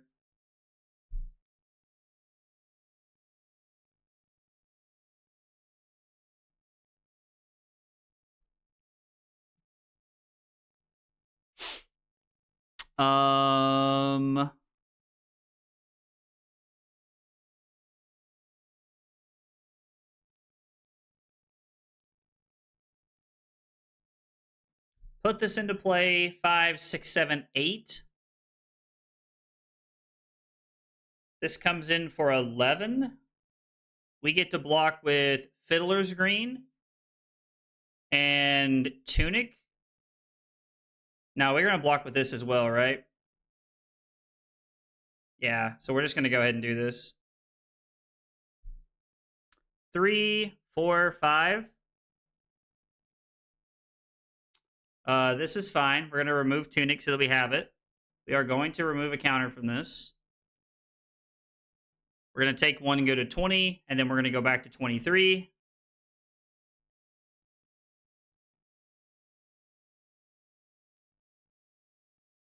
We'll come in for 10. See if they block 11 or not. If they block 10, we'll activate Lyath and just get the on-hit effect here.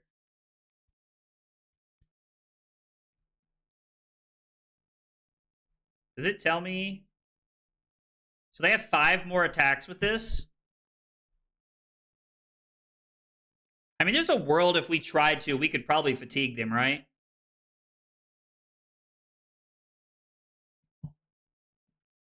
We pitched an Oasis Respite, but we have 1 more Fiddler's Green, and we have 2... We have 1 more Respite we haven't seen, and 2 copies of Peace of Mind we haven't seen. Or is it all 3? We haven't seen all 3. Or no, we tried a mix plan where I brought in Nimbalism, so there's not Peace of Mind. So we have 1 Fiddler's Green and 1 Oasis Respite we've not seen first cycle.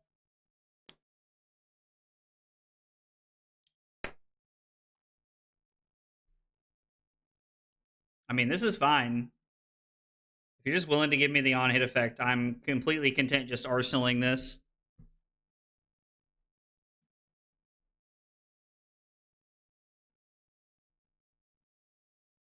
So this blocks pretty well. I can play Leave Them Hanging.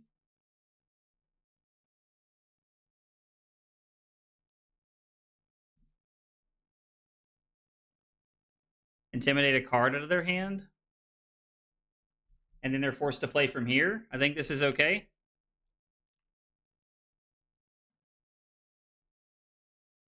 So we have 2 different tokens in play with names, which means this naturally blocks for 4.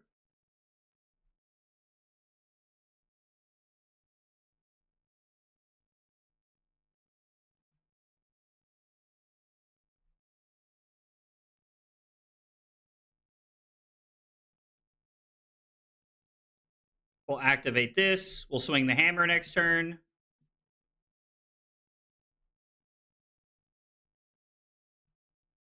They could get back a hyperdriver. Does that matter? Like, do we care about this on hit?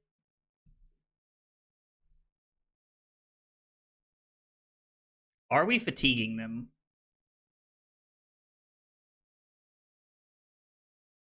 I guess that's the question. They do get a second swing, to Emma's point. That makes a lot of sense.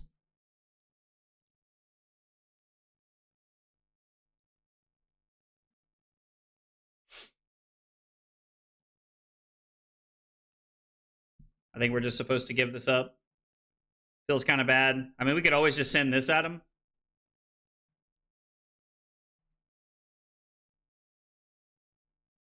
Yeah, we're just going to go to 17 here.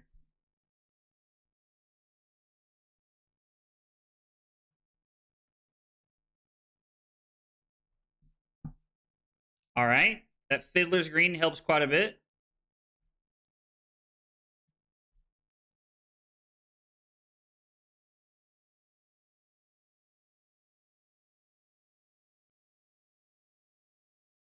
I kind of like the idea of blocking with Goon, Beatdown, Rampart, and Fiddler's Green. Activating Lyath, and then we're able to come in for 12 this turn. So the link is broken?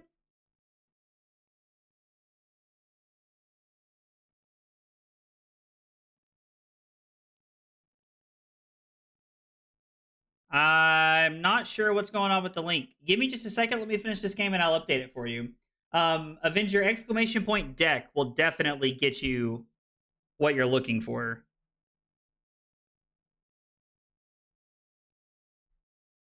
We could block everything and just send 7 as disruption, right? Because this is blocked twice, so it blocks 3.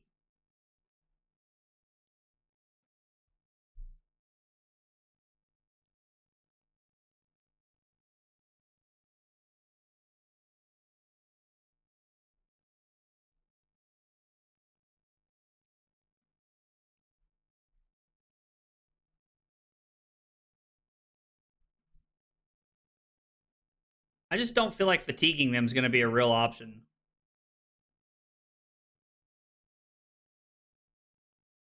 Wait, I was definitely supposed to activate Lyath back there. Shit.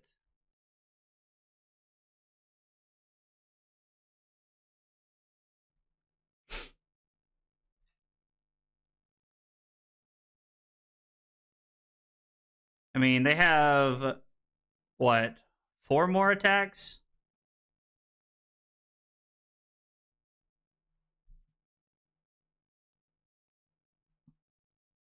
Yeah, I don't know. Maybe we are just supposed to fatigue them.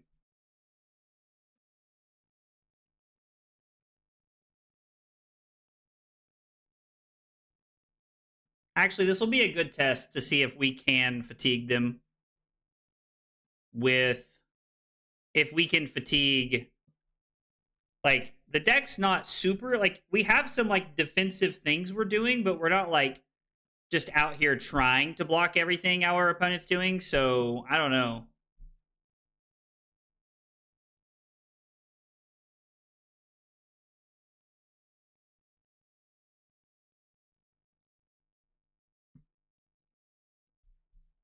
I mean, this is fine. Like, if they get low enough, we'll just kill them. Like, we'll just set up and take a turn off. Like, we're at 19. Yeah, see, and them drawing cards like this is great. Like, this has no crush effect, but it doesn't matter. We're just taking value to take value. Oasis Respite. Okay.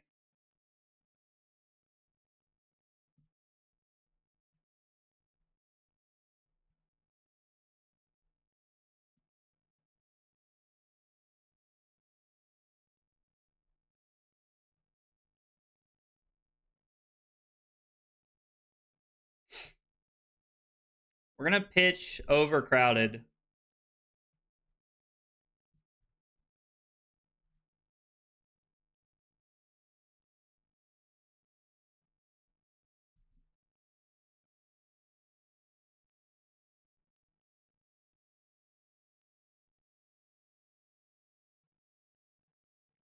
Well, the good news is that they can only take what they can take, so we'll take 2, go to 17.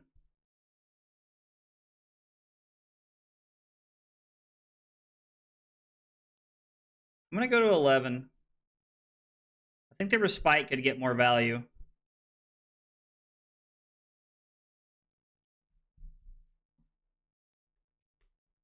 Like, this is a good blocking hand. Hey, what's up, Donald?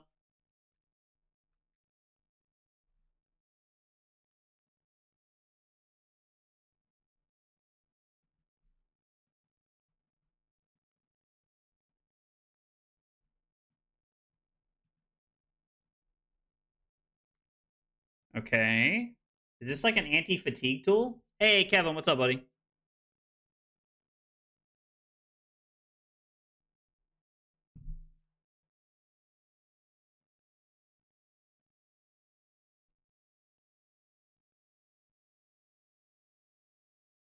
So we do not have the ability to do it all here.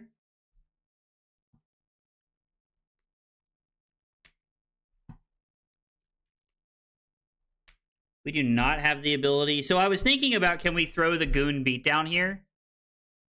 Like for a buffed effect, and it doesn't look like we can. We can play Villainous Pose, pitching this, have one over.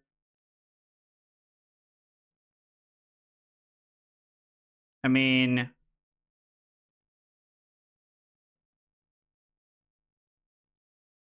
yeah, if this was a 3-cost aura, we could do the whole thing here. So this is the first time where this not being edge of their seats, like edge on their seat or whatever, is actively hurting us.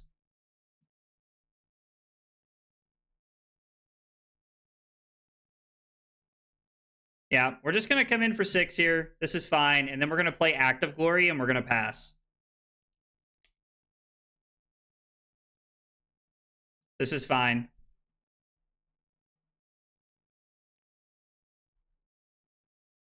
We are actively making it harder for our skull cap. Yo, you gotta be shitting me, dog. What a horrible hand.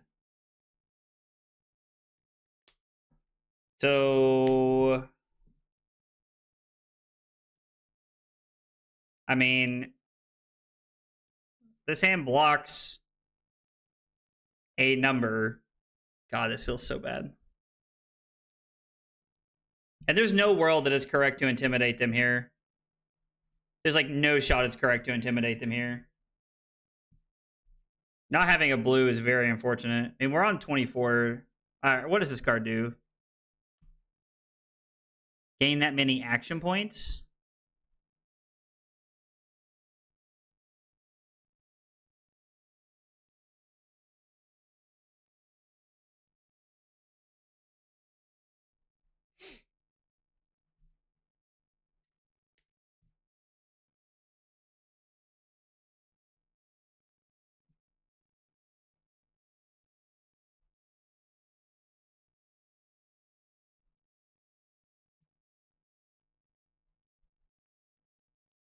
We're actually supposed to take 6 here, right?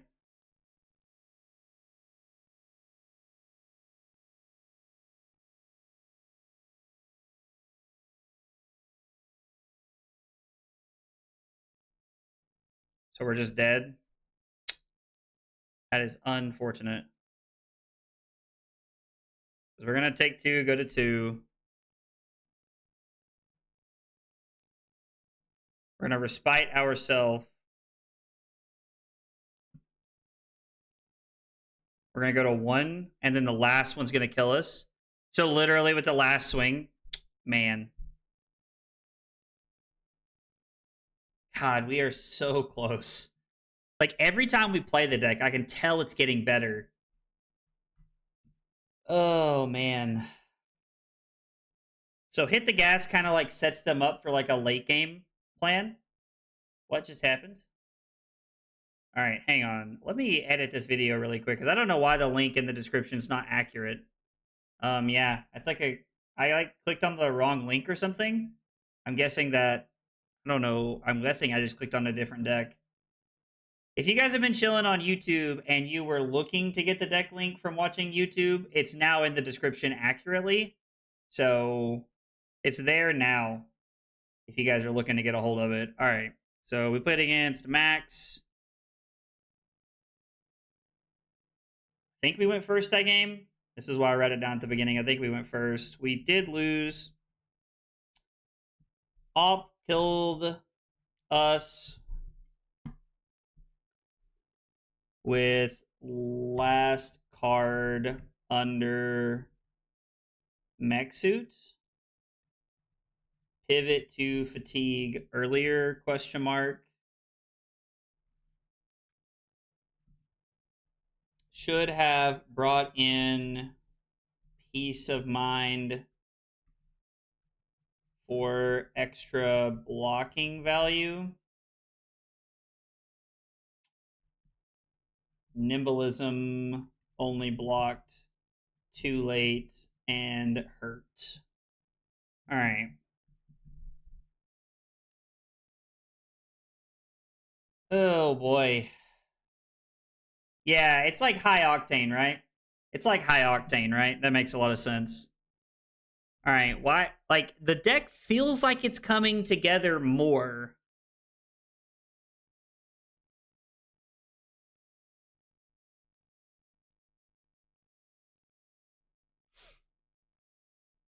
Overcrowded has felt really good. I like that card a lot. Power Play is a very good late game blue. Imposing Visage seems okay. Maybe Act of Glory should be the edge on their seats.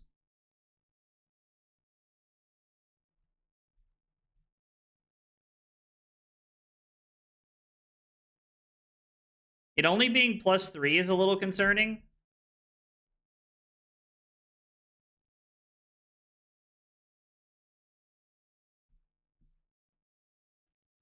Not drawing a blue that one turn was pretty bad.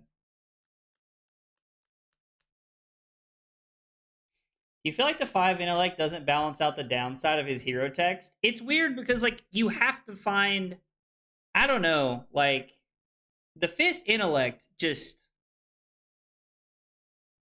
The 5th intellect seems like.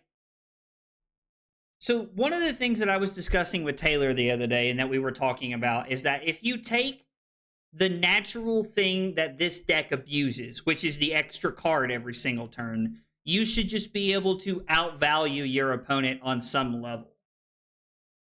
And the problem is that it just doesn't feel that way.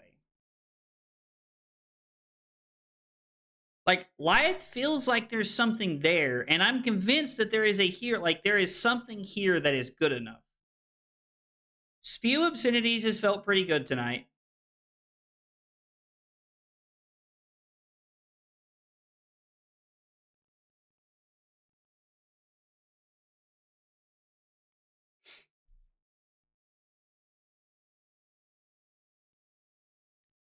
I'm wondering if we're not supposed to be on edge of their seats, if we're just supposed to be on blue edge and leave them hanging, and we're supposed to be on Sadistic Scowl at all times, and we're supposed to be on Bully Tactics at all times. So, like, if we were to take, like, our main, like, 60, we could add in Sadistic Scowl over edge of their seats. It does make Attention Grabbers just a little bit worse.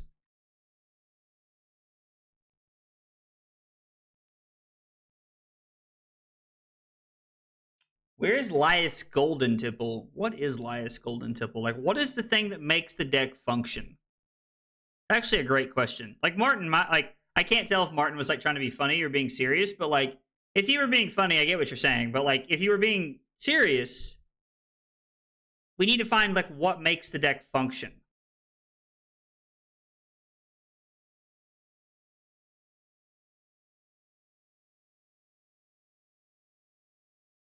I don't know. Mocking Blow, you're not ahead on life very often in this deck.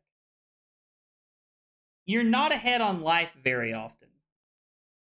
So it's like, we have to find a way to abuse the extra card. We have to find a way to abuse the extra card.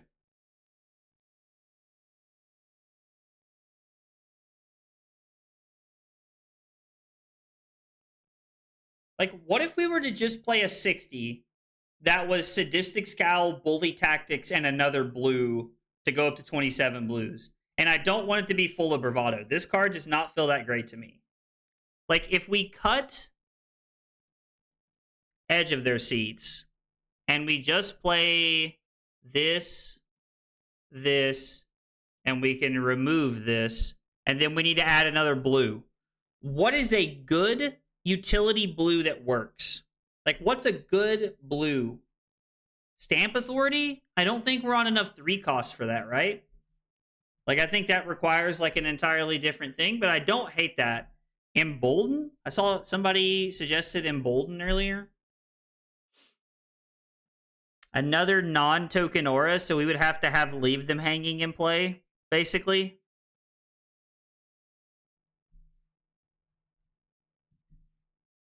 Cody suggested leave a dent earlier.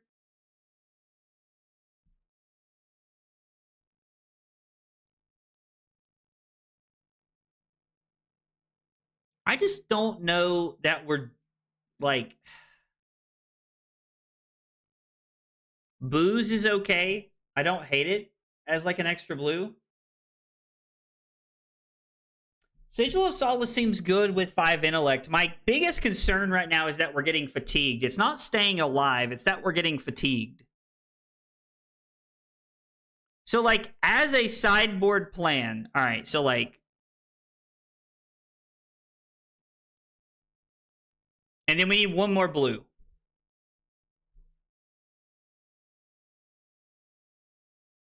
Like, we just need another blue that fits into the deck with what we're trying to accomplish. Act of Glory is the best utility blue that stands out to me.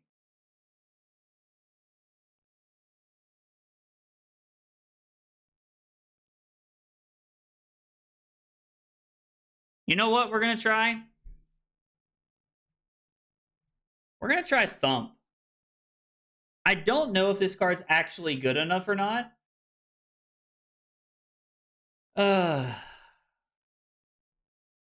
But this is a good blue.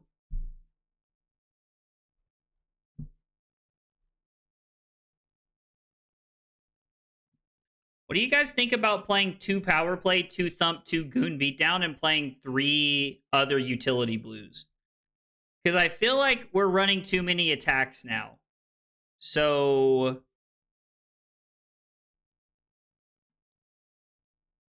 Actually, we should cut a Goon Beatdown. We should cut a Power Play. And we should look for...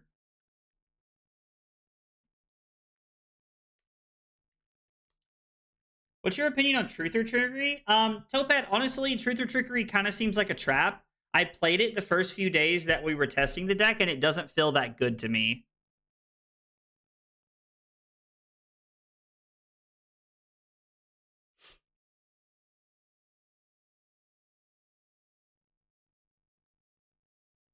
So I have no idea where to start. Ooh. Truce? That's kind of sauce. Hamill, if you're around, we might be adding another card to that order.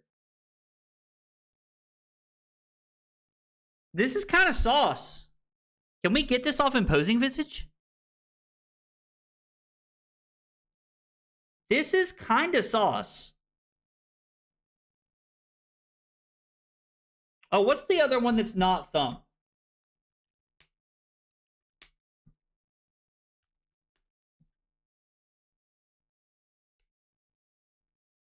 To say that this is now a minimum 60 main deck.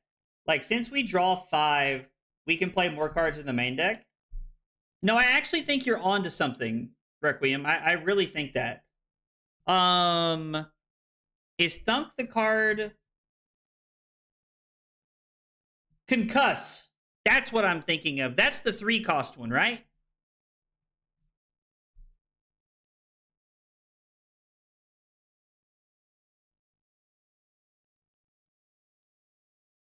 Yeah.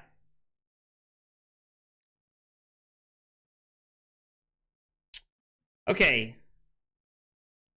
Is Nimblism better or worse with the things we've added to the deck?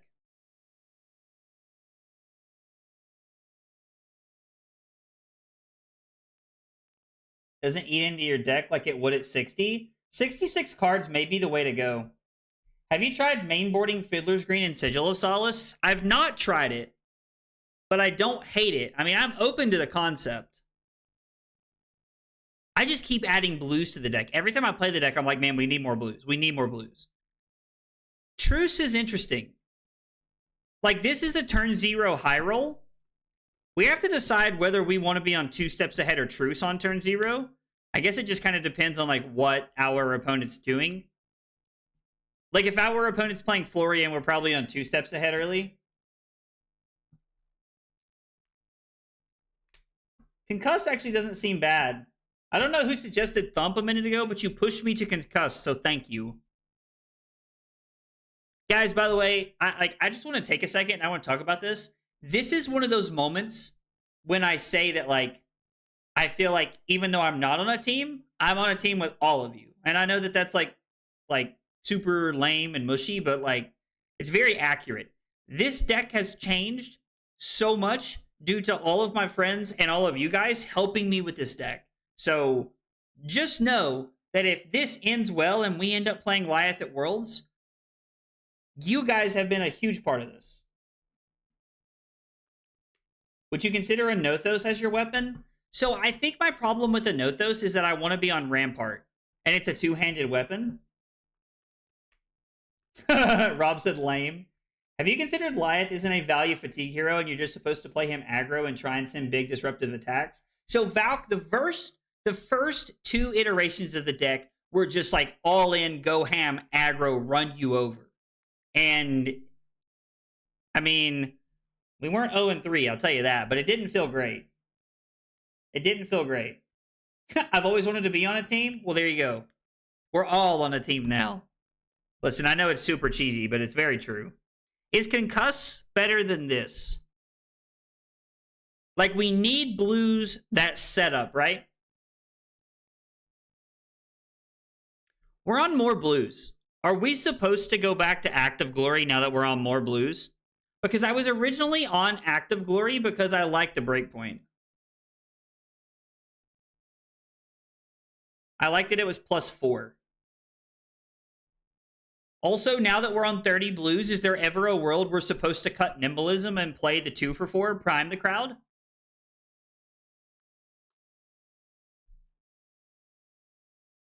So 3 costs in the deck. We're on Sadistic Scowl and we're on Leave Them Hanging. Drawing 2 in the same hand is pretty rough. Villainous Pose is our only current 2-cost buff. If we add Prime the Crowd back over Nimblism,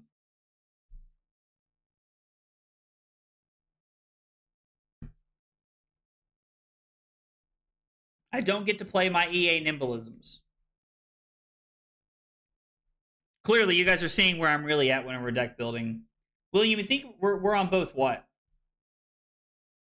Not the only one who's asked since yesterday, but if I looked at We Make Best list, his idea to leverage 5-card hands to play high-cost auras, line them up, and conk for 30. So yes, I have seen both Yuki's article and I have seen We Make Best list. I don't know, like, I'm going to be honest, and I don't mean this as disrespectful towards them, because it's really not. They're both phenomenal players. I just looked at those lists and I was like, I don't know, like, they just didn't call to me. They just didn't feel at home to me. It was kind of like where I was at. Do you guys think Nimblism or Prime the Crowd is better? The 2-for-4 that boo us. We need to play our gym EA Nimblisms. What do you guys think is better?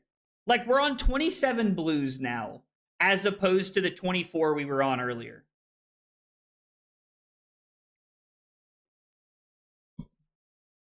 Nimblism or Prime the Crowd?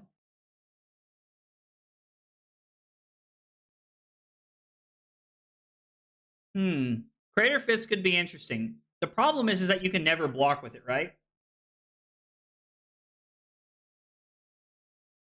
Like, I guess you, like, it's cool, but you can never block with it, right? I guess let's leave Nimblism and see how it feels. The fact that this deck's only $380 is wild. I wonder if prices just haven't been updated yet. Oh, I meant to look at the boots, actually. I'm sorry. Colin was talking about...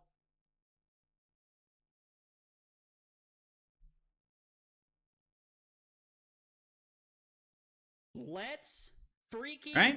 go. They're legs, right? Is what they're called? You love to see it. Yeah. Hey, Requiem, thank you so much for the sub on YouTube. I appreciate that a whole bunch. Yeah, if I like look up leg, it should show me...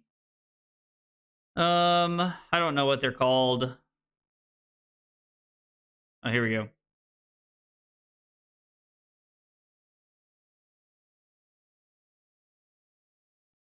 So we get to basically have on-demand. We get to have on-demand confidence token. I mean, let's try it. I've been on Craterhoof for so long. I don't know. I like that this is battle worn.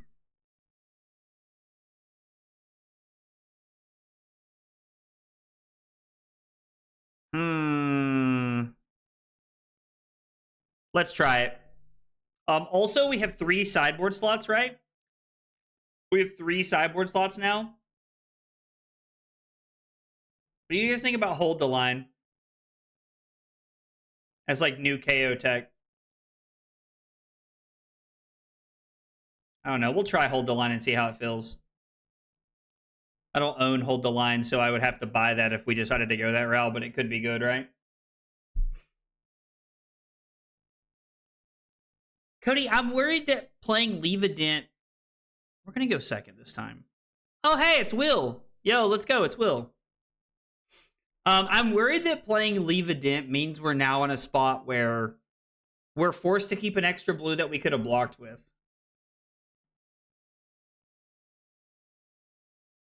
Should we try the 60 to see how the 60 feels? I don't feel like we're going to need Bully Tactics or Sadistic Scowl in this matchup.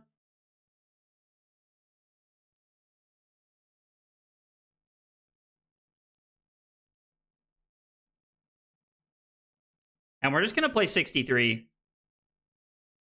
We could cut the Nimblisms, but I think we want some number of pumps. All right, so we're playing against Slippy and we're going second.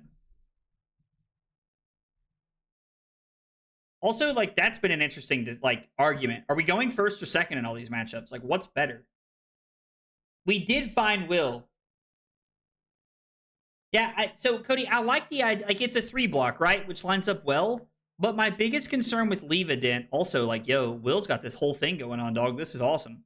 My biggest concern... Aren't, like, all the sleeves down here and stuff like that? Yeah, they're all really cool. Oh, there's different playmats. There's a Mansant playmat. I like this.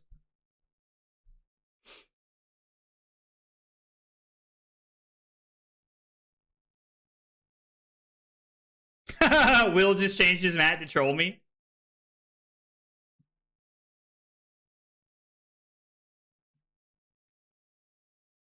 So we're going to go Villainous Pose. Set up a Might token.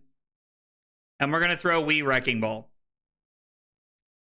Now, I personally think we're better off to Arsenal the Oasis Respite as opposed to the Cut a Long Story Short. We are a team, dog, but I think part of being on a team is like, you don't always listen to what people are saying.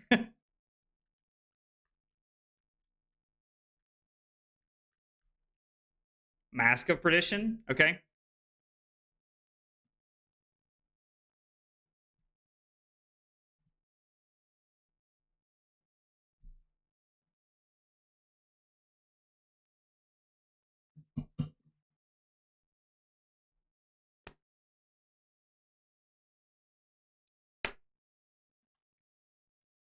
So Will's going to take 3. We're going to Arsenal the Oasis Respite here. I'm going to listen to my gut.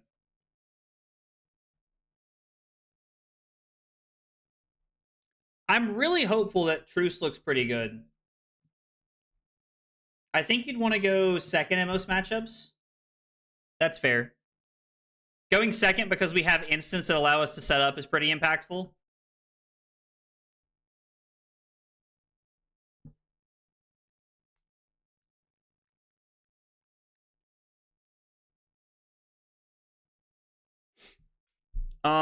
If I play Leave Them Hanging,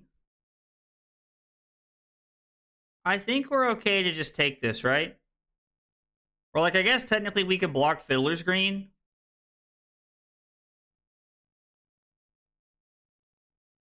We'll take this. I might end up pitching the Fiddler's Green to Oasis Respite.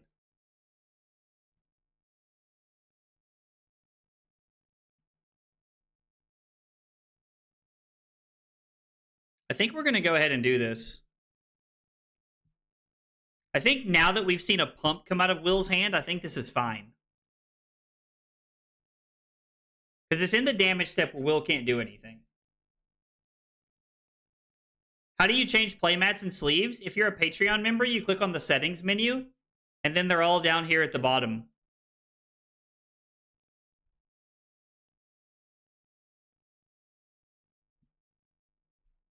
And then this is awesome. Because we get to block this, go back to 36. Will's gonna arsenal his last card. Oh, he wanted to flick. Yeah. He wanted to flick. That makes sense. Gotcha. Yeah, it's in the settings. Oh yeah, I've been a Patreon member of Talishar and Fabrari as long as I can remember. Just because like I'm not able to do what I do without them, so Cruel Ambition to set up so that we have +7 in our next attack. We'll throw Short Shrift for 5. Which means that they're required to block with 1 card here to stop this. Guys, thanks for hanging out. Thanks for being here tonight. I appreciate you guys chilling. Appreciate y'all chilling and joining me on this journey, on our Roads to World journey, as we try to make possibly the hardest deck I've ever tried to build viable.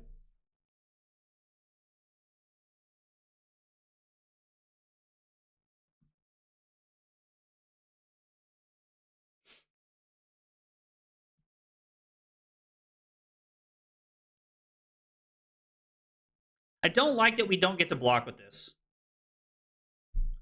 I think we're going to take 4.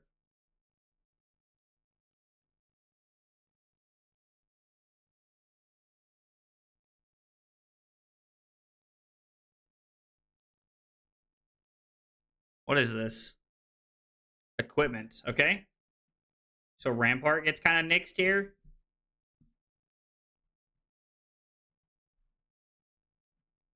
So if we intimidate the last card by playing Leave Them Hanging, we can then take 5, play Villainous Pose, and attack, use Tunic to activate Lyath on our turn.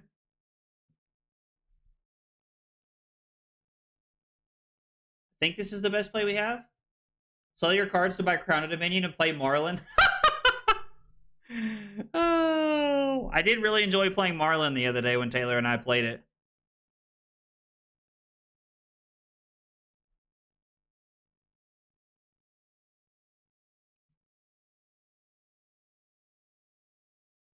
I mean, we could give the attention grabbers here. I don't think so. I don't think so. I think we're just supposed to take 5 and go to 27. If we get hit with like a codex or something, we have Oasis Respite to cover what we need. So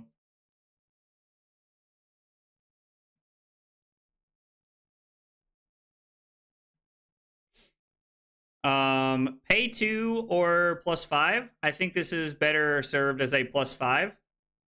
We're going to set up a Might token for next turn. It's going to be Short Shrift. And then we're going to use Tunic to activate Lyath here, because we're taking most of the things. Exclamation point deck, Cole.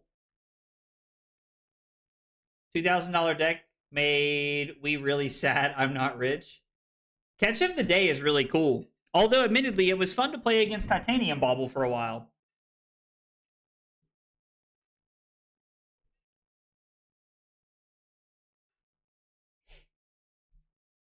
Like, throwing these big attacks for value is just so good. And so now that we've taken Will's entire hand, we're going to have +6 to whatever we do next turn, which the floor of is Hammer. Now, we are down 6 points because of the Blood Rot Pox token.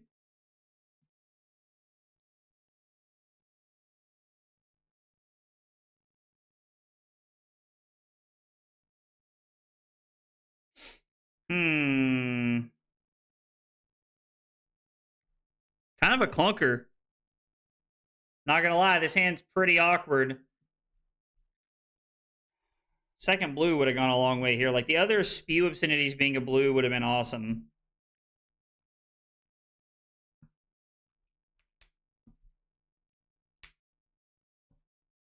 We have the ability to pitch 4 to be able to find something with cost 1. I mean, the easiest thing to do is to go get 2 steps ahead.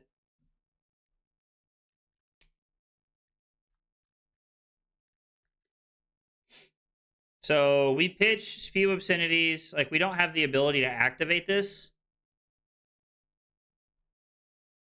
But the sad part is the other part of our turn is not really doing anything. We're just kind of stuck sitting here. All right, this is kind of sad, but I mean, we might buy a block here. I don't know. This comes in for 8. We're going to pitch Oasis Respite and Imposing Visage to the gold main, or I'm sorry, to Lyath here, to come over the top by 1. We're going to do it now because there's no reason not to.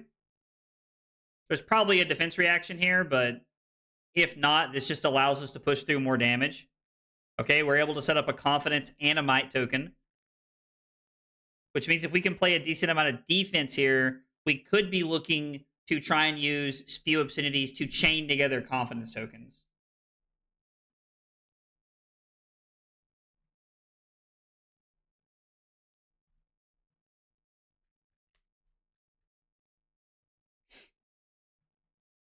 So we're going to block Fiddler's Green, Rampart, and this. And then we're going to go get... Yeah, this is actually phenomenal for us, right? Because this doesn't impact us in any way.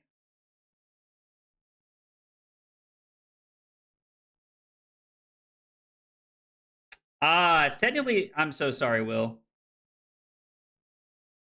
It's technically better to activate Lyath, right? As opposed to...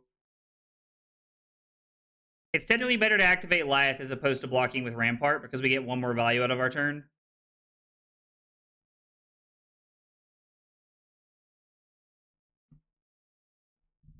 Yeah, it's just technically better.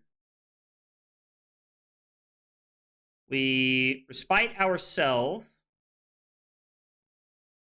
We're going to target the Command and Conquer. And then we're going to activate Lyath.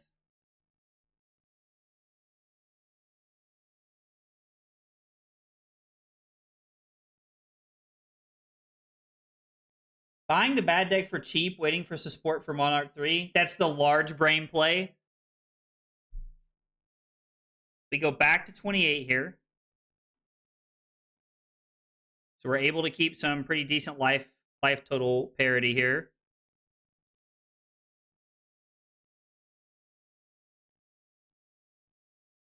We get a 2 steps ahead. We throw Spew Obscenities, which is going to come in for 5. On hit, we make a Might and a Confidence token. So again, offering Will another on-hit effect here. I think that Vincett's pretty cool, and the new card's pretty sweet also.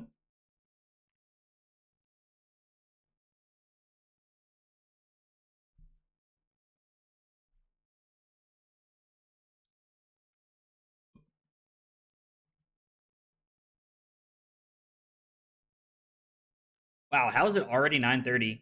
Jeez. Did I mark down what we're playing against? I did mark down what we're playing against. I feel like the night has flown by.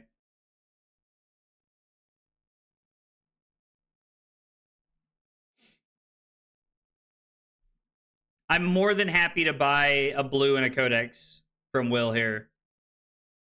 Like, don't get me wrong. I'd rather get the Might. I'd like to have the Might and the other card, but getting a codex out of the deck feels very, very good to me.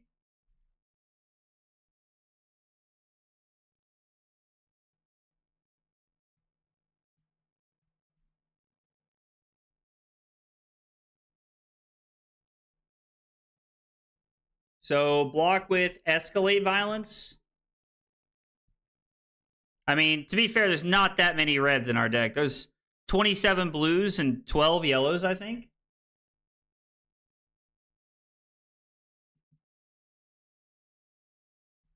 Purple chat is referring to the public Flesh and Blood TCG Discord. Like, there's like an official Discord from LSS, and that's it. It, like, a lot of people refer to it as purple chat.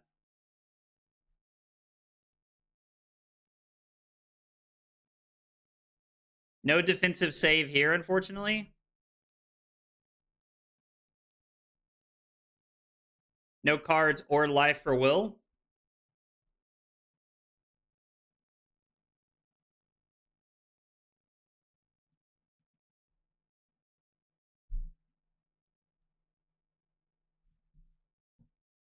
I mean, they don't have a leave no witnesses, so like we're feeling pretty good here.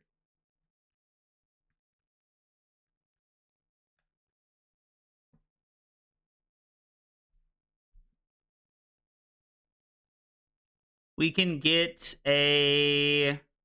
What about an escalate violence?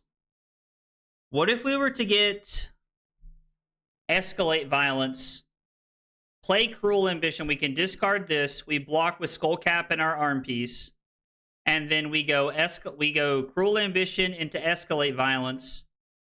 We'll have 3, 6, 9 might tokens and a revolting gesture in our arsenal. Or do we arsenal the Wee Wrecking Ball? I don't know. That extra pump seems pretty important here.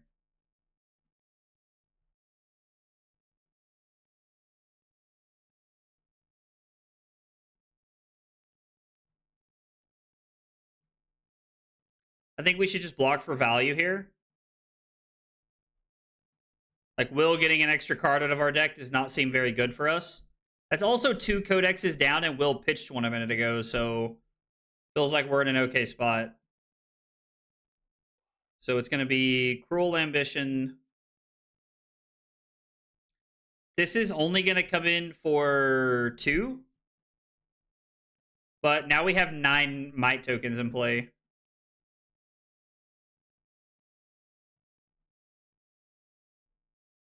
Nine might tokens and a confidence can be pretty scary. We drew a concuss. I mean, we need to keep 3 cards. We need to keep Imposing Visage, Truce, and... No, I'm sorry. We're probably just going to take a bunch of damage this turn. Like, I'm just going to level with y'all. We're probably just going to take a bunch of damage and just get in there with the concuss.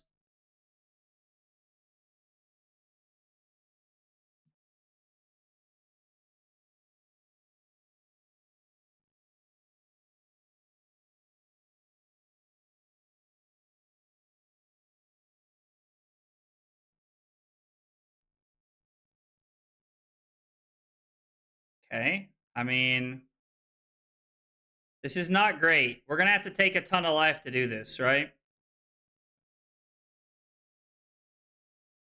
I'm waiting to block a leave no witnesses.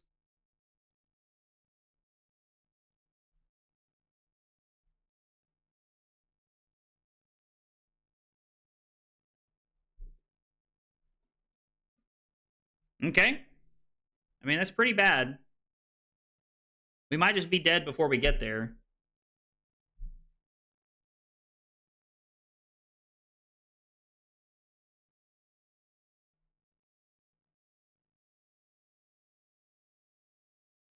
Well,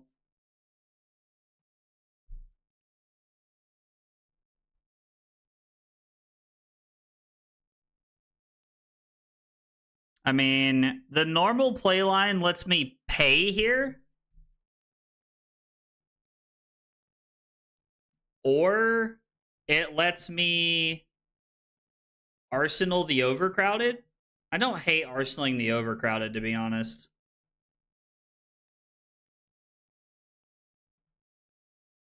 This is quite a bit.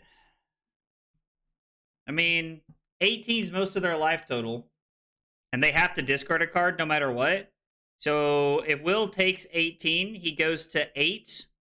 I go to 5, and I'm going to arsenal this overcrowded. We've seen 2 leave them hangings, right? There's 1 more left in our deck, if I remember correctly. So every turn we see an extra card, which means every 4 turns we've seen an entire extra hand, right? So if it takes you 15 turns to get back around... If it takes you 15 turns to get back around through a 60-card deck, and every 4 turns we're drawing an extra one, an extra hand. So what, it takes us 12 turns? So on turn 12, we should be back to pitch stack? Annabelle, it feels like we're so close. It feels like I'm right on the edge of figuring this out. Like, every time I play the deck, it feels like we're adding something better to it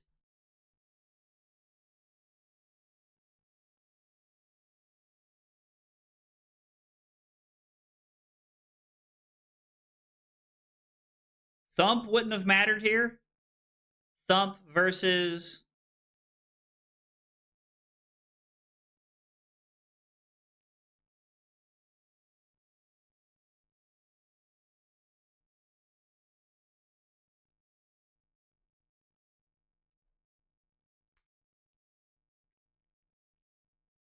I mean, this hand's not great. The best thing we're doing is throwing this. Technically throwing hammers better, I guess.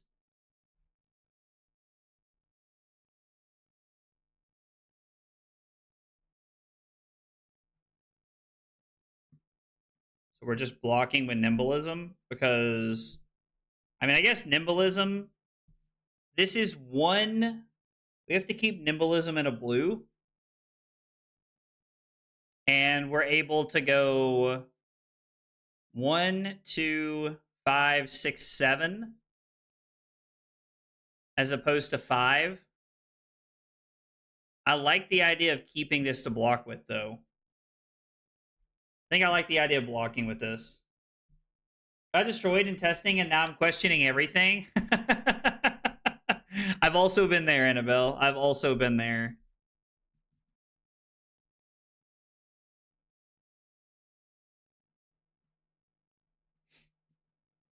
So we're going to block here. We're going to pitch the Act of Glory. And we're going to have one floating.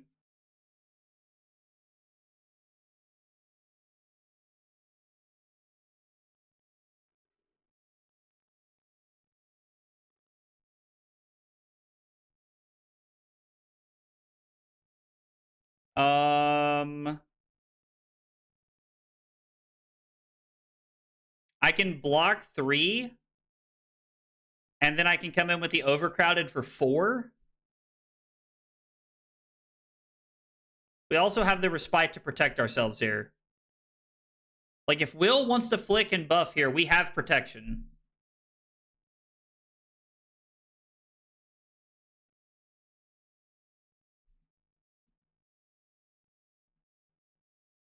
We Respite ourselves. We target this. So we take no damage, go back to 5. We are still marked. But Will only has the Equipment Dagger now. And we get to attack for 4.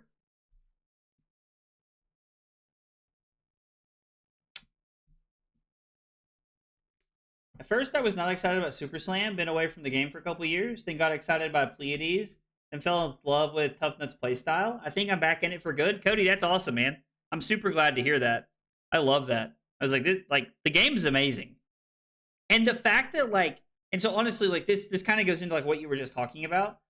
This is the most I've ever struggled building a deck. And the fact that I'm struggling so much with building this deck makes me want to play more. Like, it's just fueling what I want to be doing with the deck. Like, what I want to be doing with the game. It's just fueling that for me. This is not Yuki's list. No, this is not Yuki's list.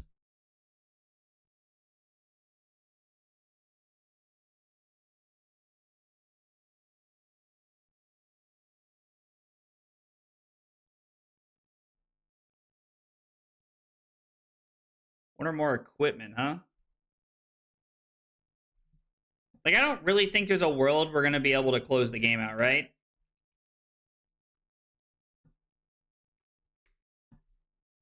I do like the idea of having Wii Wrecking Ball for 7.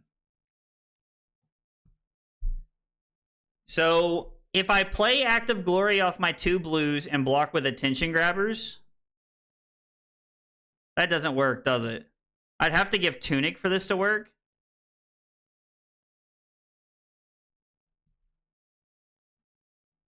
Because I can Wii Wrecking Ball for 7.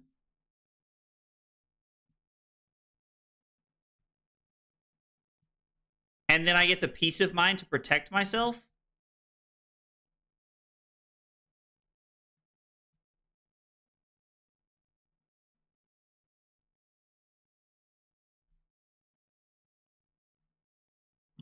We just need to buy enough breathing room. We just need to buy enough breathing room to get to where I need to be.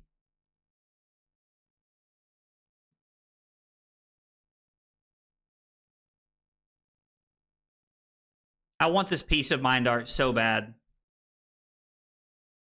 I'm probably going to buy 3 of them off of TCG Player. I asked Himmel if he had them, and he did not, sadly. We're done for now. Will going to 5 instead of 4. Such a good play.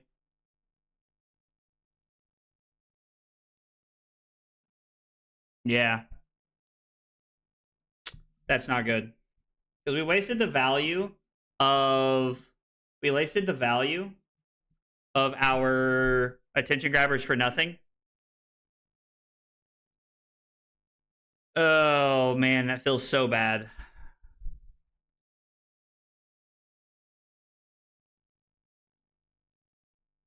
I needed that to not force lethal with the flick knives. Now we're just forced to pass and arsenal whatever we draw. I mean, Peace of Mind's pretty good, right?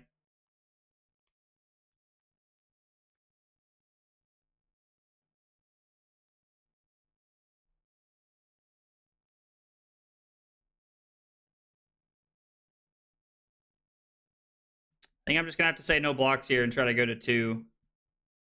I don't think we have another choice. I don't plan on blocking with equipment this turn anyway.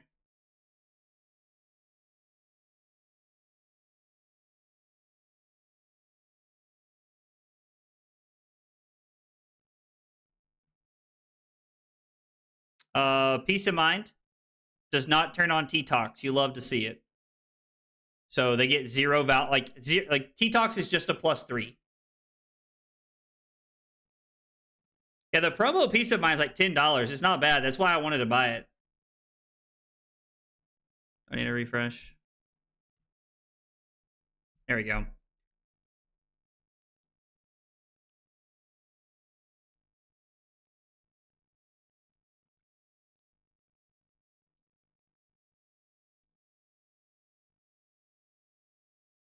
So I'm going to gain 1, and then we're going to target this, and then we're also not turning on Shred here at all. Revolting Gesture plus the Might means I'm coming in for 6. The problem here is that we're running out of, like, these defensive tools. We have 1 more Fiddler's Green in the deck, which actually could be insane. This puts us to 1. We might just be dead, right? Like, we're just dead to flick on the next turn. I wonder if it's possible that, like, Calming Breeze is a necessary evil for the sideboard.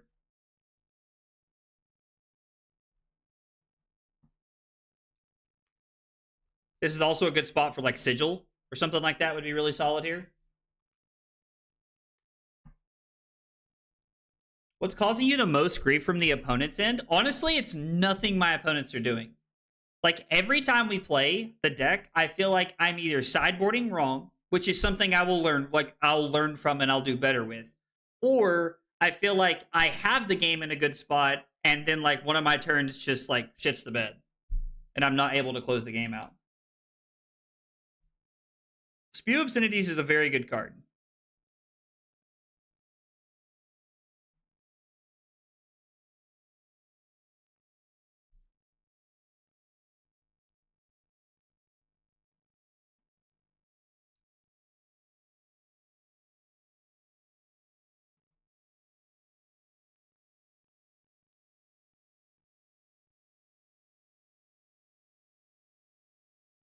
Yeah, we might as well do this. I mean, we'll think about it. Because technically, like, we could be on Sigil or something.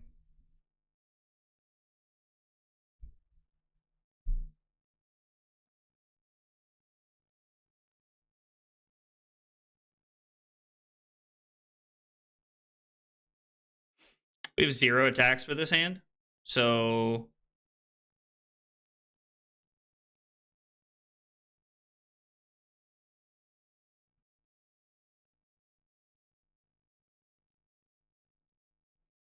we might as well. I'm going to force you to flick. Like, Will's got it on the board, but I'm going to force him to do it. I keep trying to make Quell Shoes work. I mean, there could be something there. Doesn't seem good enough to me off the top, but could be.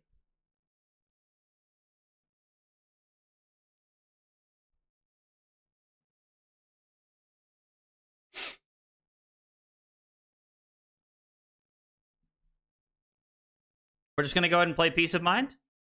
Yep. And then Flick's going to get us. Man.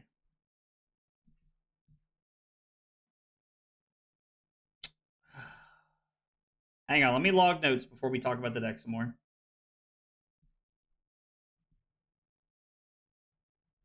Another close game. But wasn't able to close it out. Had a spot to... Let's see. Had a spot to force op into blocking, but leave no witnesses plus Flick was exactly lethal and had to block with my last card. Not sure where I could have found. We're just going to put needed 5 more points. Oh, man. Oh, dude, Will, I don't think you stream sniped me at all, dude. I enjoyed our game, brother. It was very close. Your block to go to 5 on the skull cap turn was like perfect. That honestly probably, I don't know if it won you the game, but it puts you in a much better spot at the end because I had to block with my last card. So that was a very, very good block, brother. It was well played. It's also very weird that like the last 2 games since we've made changes, I've not drawn a Sadistic Scowl or a Bully Tactics at all. Now, the Concuss was very good. The Concuss for 18 that was tough to block was very solid.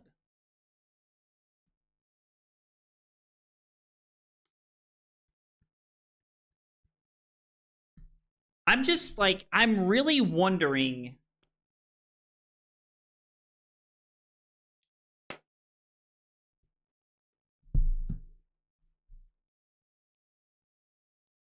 Like, there's something missing. Every time we move cards around or we play something else, this didn't really get a fair chance, but I like the Crater Oath better. I like being able to block with it and have the effect around later.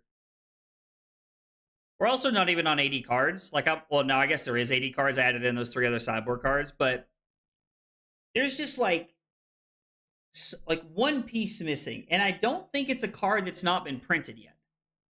I think there is something that fits into this deck super well. Now, I will say 27 blues felt a lot better. Even though we played 63 cards, 27 blues felt really, really good. So maybe 27 blues and being on extra cards is where we're supposed to be at. Like, are we just always supposed to play 66 cards? It's in the next expansion slot? Yeah. But that's just it. I don't feel like it's not here. I feel like I just haven't found it yet.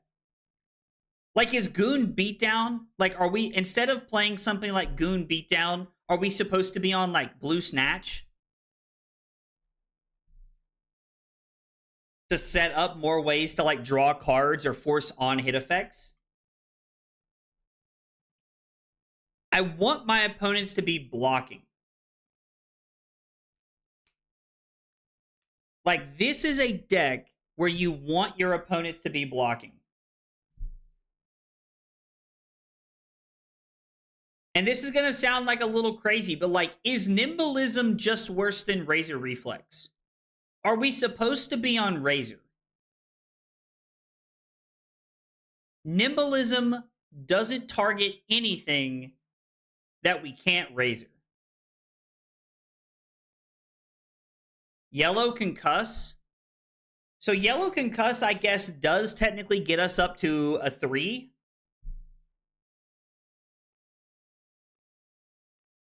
Meeps?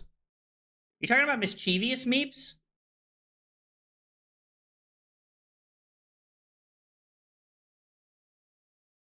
card seems kind of juiced, actually.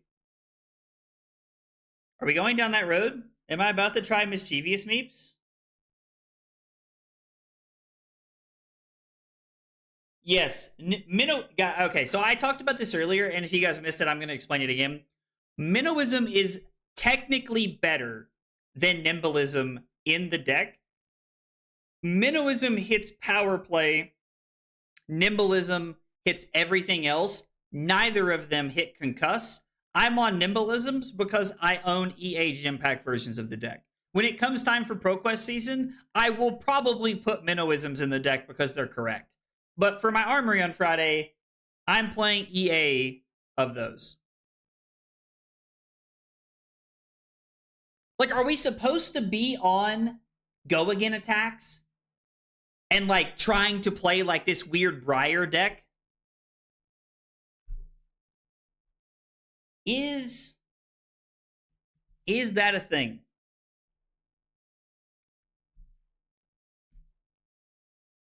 Like, we actually added Truce into the deck after the last game. We didn't get a chance to see it in play. It's a very good turn 0 play. Like, is that what we're supposed to be doing? Are we supposed to be on like red attacks that do things?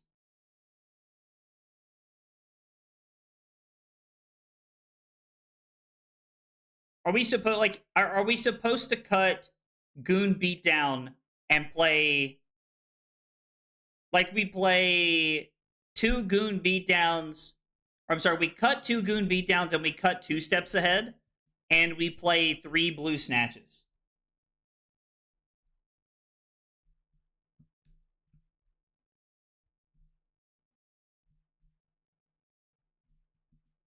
And then if we really wanted to, we could be on like Jack Be Quick or Jack Be Nimble. I don't remember what the differences are. And like we try to put more cards into the deck that actually have on hit effects.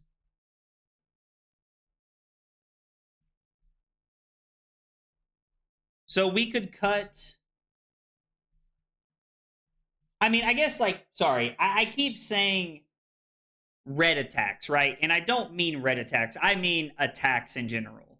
Like Mischievous Meeps is a great example. It is red, but I do like the somebody suggested Meeps a minute ago, and I like that.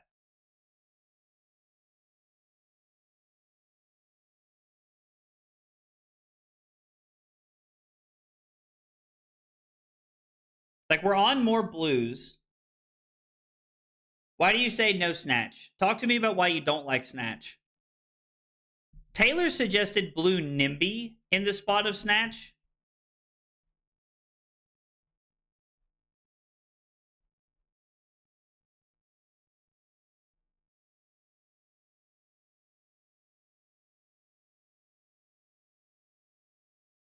Snatch gives us more potential for a 5-card hand.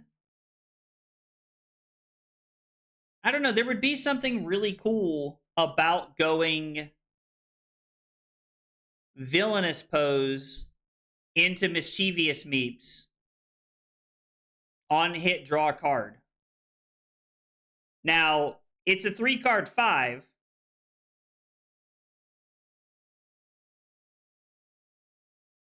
Punch above your weight doesn't seem bad. I don't hate that. I think Red Overload doesn't have the on hit we're looking for. Like, on hit go again is fine, but I'd rather there be something that matters. I'm all about playing Disruption. I just don't know what other pieces of Disruption we can be playing in this deck. Like, Cut a Long Story Short is fine. Like, I like that Short Shrift and Wee Wrecking Ball. Those are all very good cards. Spew Obscenities helps us evade other matchups.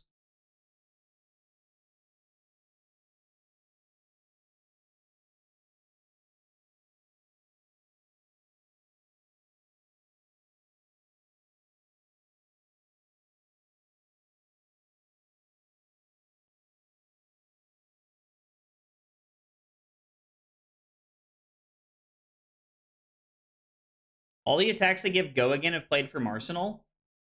I mean, on hit go again with built-in dominate is fine, but it feels like it's not accomplishing anything. So, like, we added concuss because it's disruption. We added spew obscenities because it offers this evasion plus a buff for next turn. I don't want go again things just because they say go again. Go again is not that good in this deck.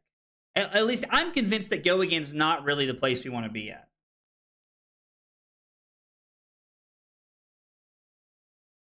Rowdy locals.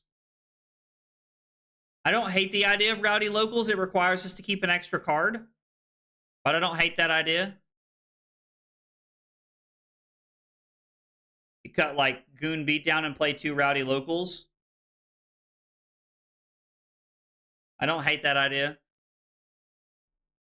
I don't know. I started considering things like Coax a Commotion the other day. Like, don't get me wrong, it's a 0 for 2, but Coax a Commotion is on hit, do some cool things, right? Censor being a 1 for 5 means it automatically gets hurt, right?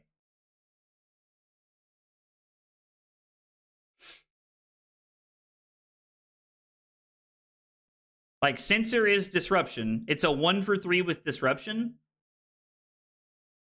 I mean,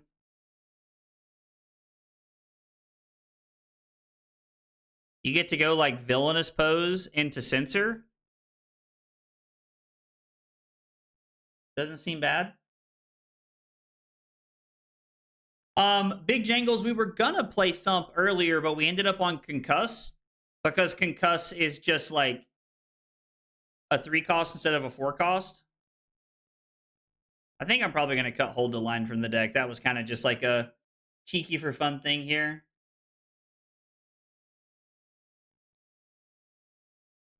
I would add no Tall Tales over Wii Wrecking Ball. Is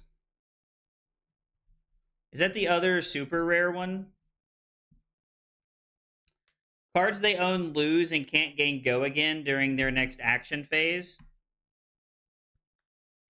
So, if we were going to play no Tall Tales, we'd probably play this over like Spew Obscenities, right? Hey, what's up, Slip? Somebody was telling me that Rouse the Ancients is like actually like kind of hot tech in this deck because like you have like if you have the ability to like reveal things, you could do it. I don't buy into it with the way it's built.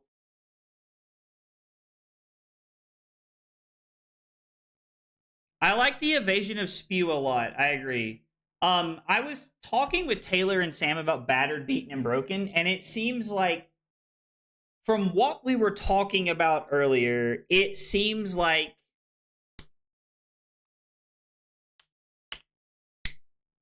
the card is so good when it's on, but when it's not, it's just terrible. And Spew Obscenities always has an on hit that we can use with Terra Sunder.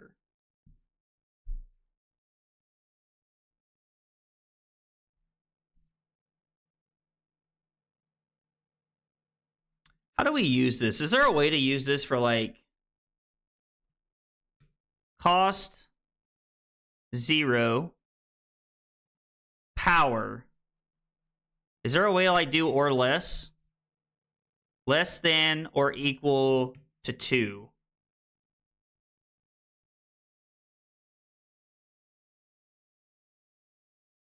Did I do this right? Power less than or did I do this wrong? Okay. God, are we just gonna have to play Mocking Blow in this deck? God, I hate that. I hate that freaking card.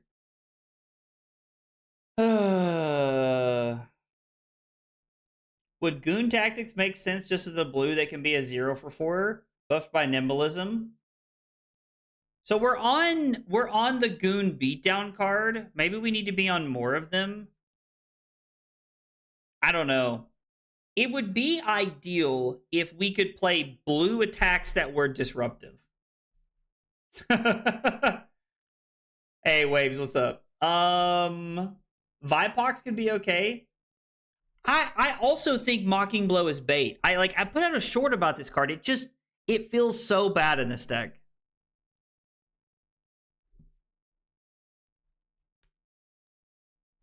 Is this just like an attack we're supposed to do? I mean, even then, this just incentivizes them to give their hand, right?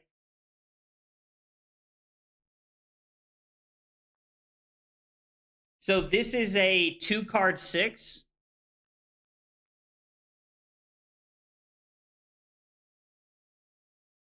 Punch above your weight is a red 2-card 6.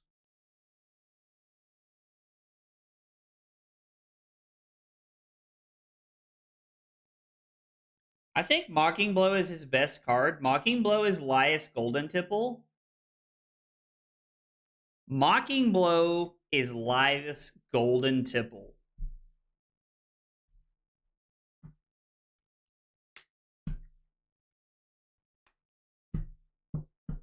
I don't know. Having more life than your opponent is not an easy thing to accomplish. So, like, what? This is a 1-card 5, right? So you're just doing above rate things with this card, which is cool. I'm not knocking it. Every time I play Lyath, I feel like I need to have disruption. This does not disrupt your opponent.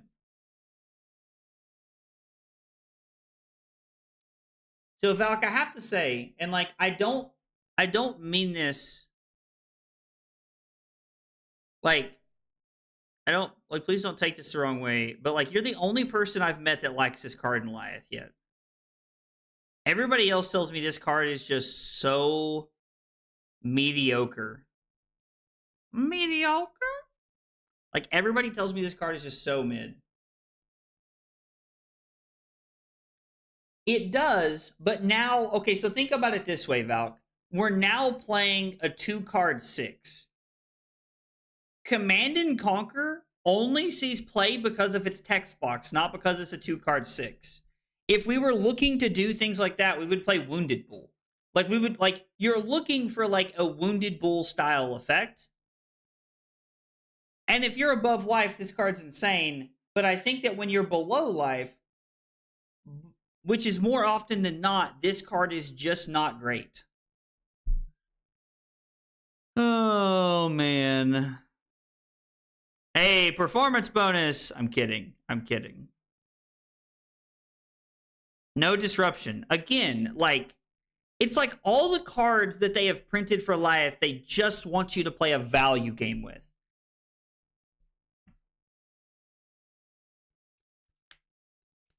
Like, is there ever a world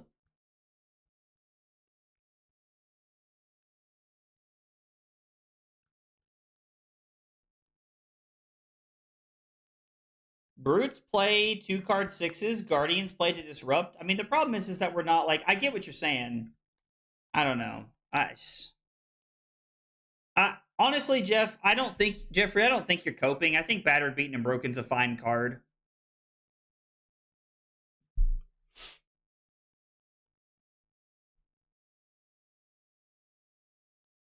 I mean, maybe we're just looking to intimidate more.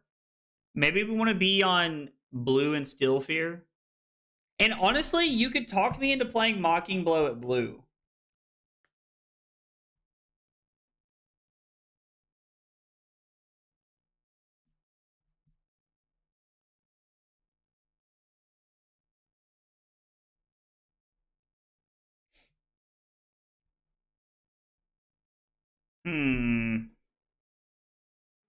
I mean, if we have an extra card in hand, this could be a pretty good blue attack, but are we running Fix the Match? I'm not on Fix the Match. I'm not on Fix the Match or Overturn the Results. My original list was on both. So I'm on Bully Tactics. I'm on 3, and I'm on 3 Sadistic Scowl in the main deck.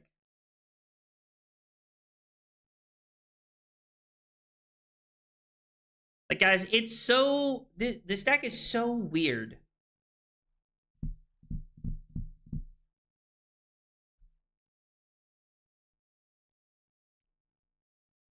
I don't know. I'm gonna have to cut the stream off. I have to record something, but I don't know. Like, guys, it feels like we're so close. And it's so weird to say that because this has only been like a week of playing the deck. And I feel like we're so close to getting to a deck that's going to start winning games. Like right now, we're in that phase of the deck where we're never winning. We're struggling to do anything with the deck. And then we're going to slowly get to a point to where we start winning more games. Like right now, we're 0-4 tonight. And I hate being 0-4. Because if you want the truth, I am like, subconsciously, I'm sitting here going, God, everybody thinks I'm terrible at this game. And like, you may think that. But I'm hoping that's just like my inner voice is telling me, like, I'm doubting myself is what I'm thinking. But the wins are going to start coming. Or if they don't, in 5 weeks, we're off the deck. Because if we can't fix this deck in 5 weeks, then I don't think there's a consideration to play it at Worlds. But first off, you guys are not terrible. I don't know. Like, I feel like I'm letting you guys down when we're sitting here and we're losing a bunch. But the one thing that I keep telling myself, and I'm telling myself this when I'm looking at cards too, is it's like, the wins are going to come. We just have to get through this weird... We just have to get through this weird stage of deck building where nothing's going right. And then when things start going right, it's really going to start coming together. I don't know. I'm going to read Yuki's article again tomorrow. And I think instead of looking at We Make Best video, I'm going to listen to every thought that Tog had and just kind of go through the deck again. I don't know. I don't know. If I come up with something that I feel like works, we'll come back and play the deck again tomorrow. We might play LL tomorrow. I haven't really tested LL yet a ton, like outside of like, you know, just like in like the group of people, like, you know, like just like some buddies and stuff like that. So I haven't really had a chance to play LL. We might play LL tomorrow. If you guys would rather see CC or LL, let me know. Let me know in the comments after the video's up, or post something in Discord. You can DM me, whatever you guys want. Just let me know. I'd be more than happy to take, like, you know, kind of opinions because we're working through this together. But, yeah. Lyath has 5 intellect, so I think we have to throw all of our learned experiences about value from 4 intellect heroes and go at it from a different angle. Okay. I don't hate that, Val. Guys, by the way, thank you guys for all the kind words you guys said in the chat. I do. I really appreciate it. Like, I'm just always worried that, like, you guys are disappointed, but I do really appreciate it. But yeah, we're gonna call it a night. Thanks for hanging out. Thanks for being here, guys. Remember, if you're new to the channel, make sure you like, follow, subscribe. It's all free. It goes a long way in helping me out.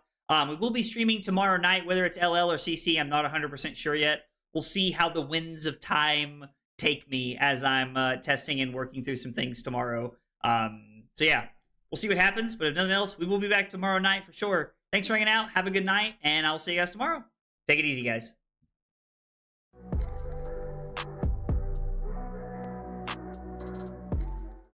Kyle requested 5 subs of water. Fucking weeb. It was not water. That was not water. Oh, here, have some water. I was lied to. The lies. Yo, only 4 cups? Listen at this man. That is 4 full cups, Cusco.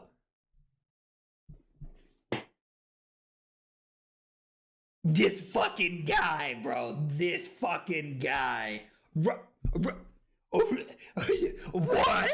Rookie numbers? Bro.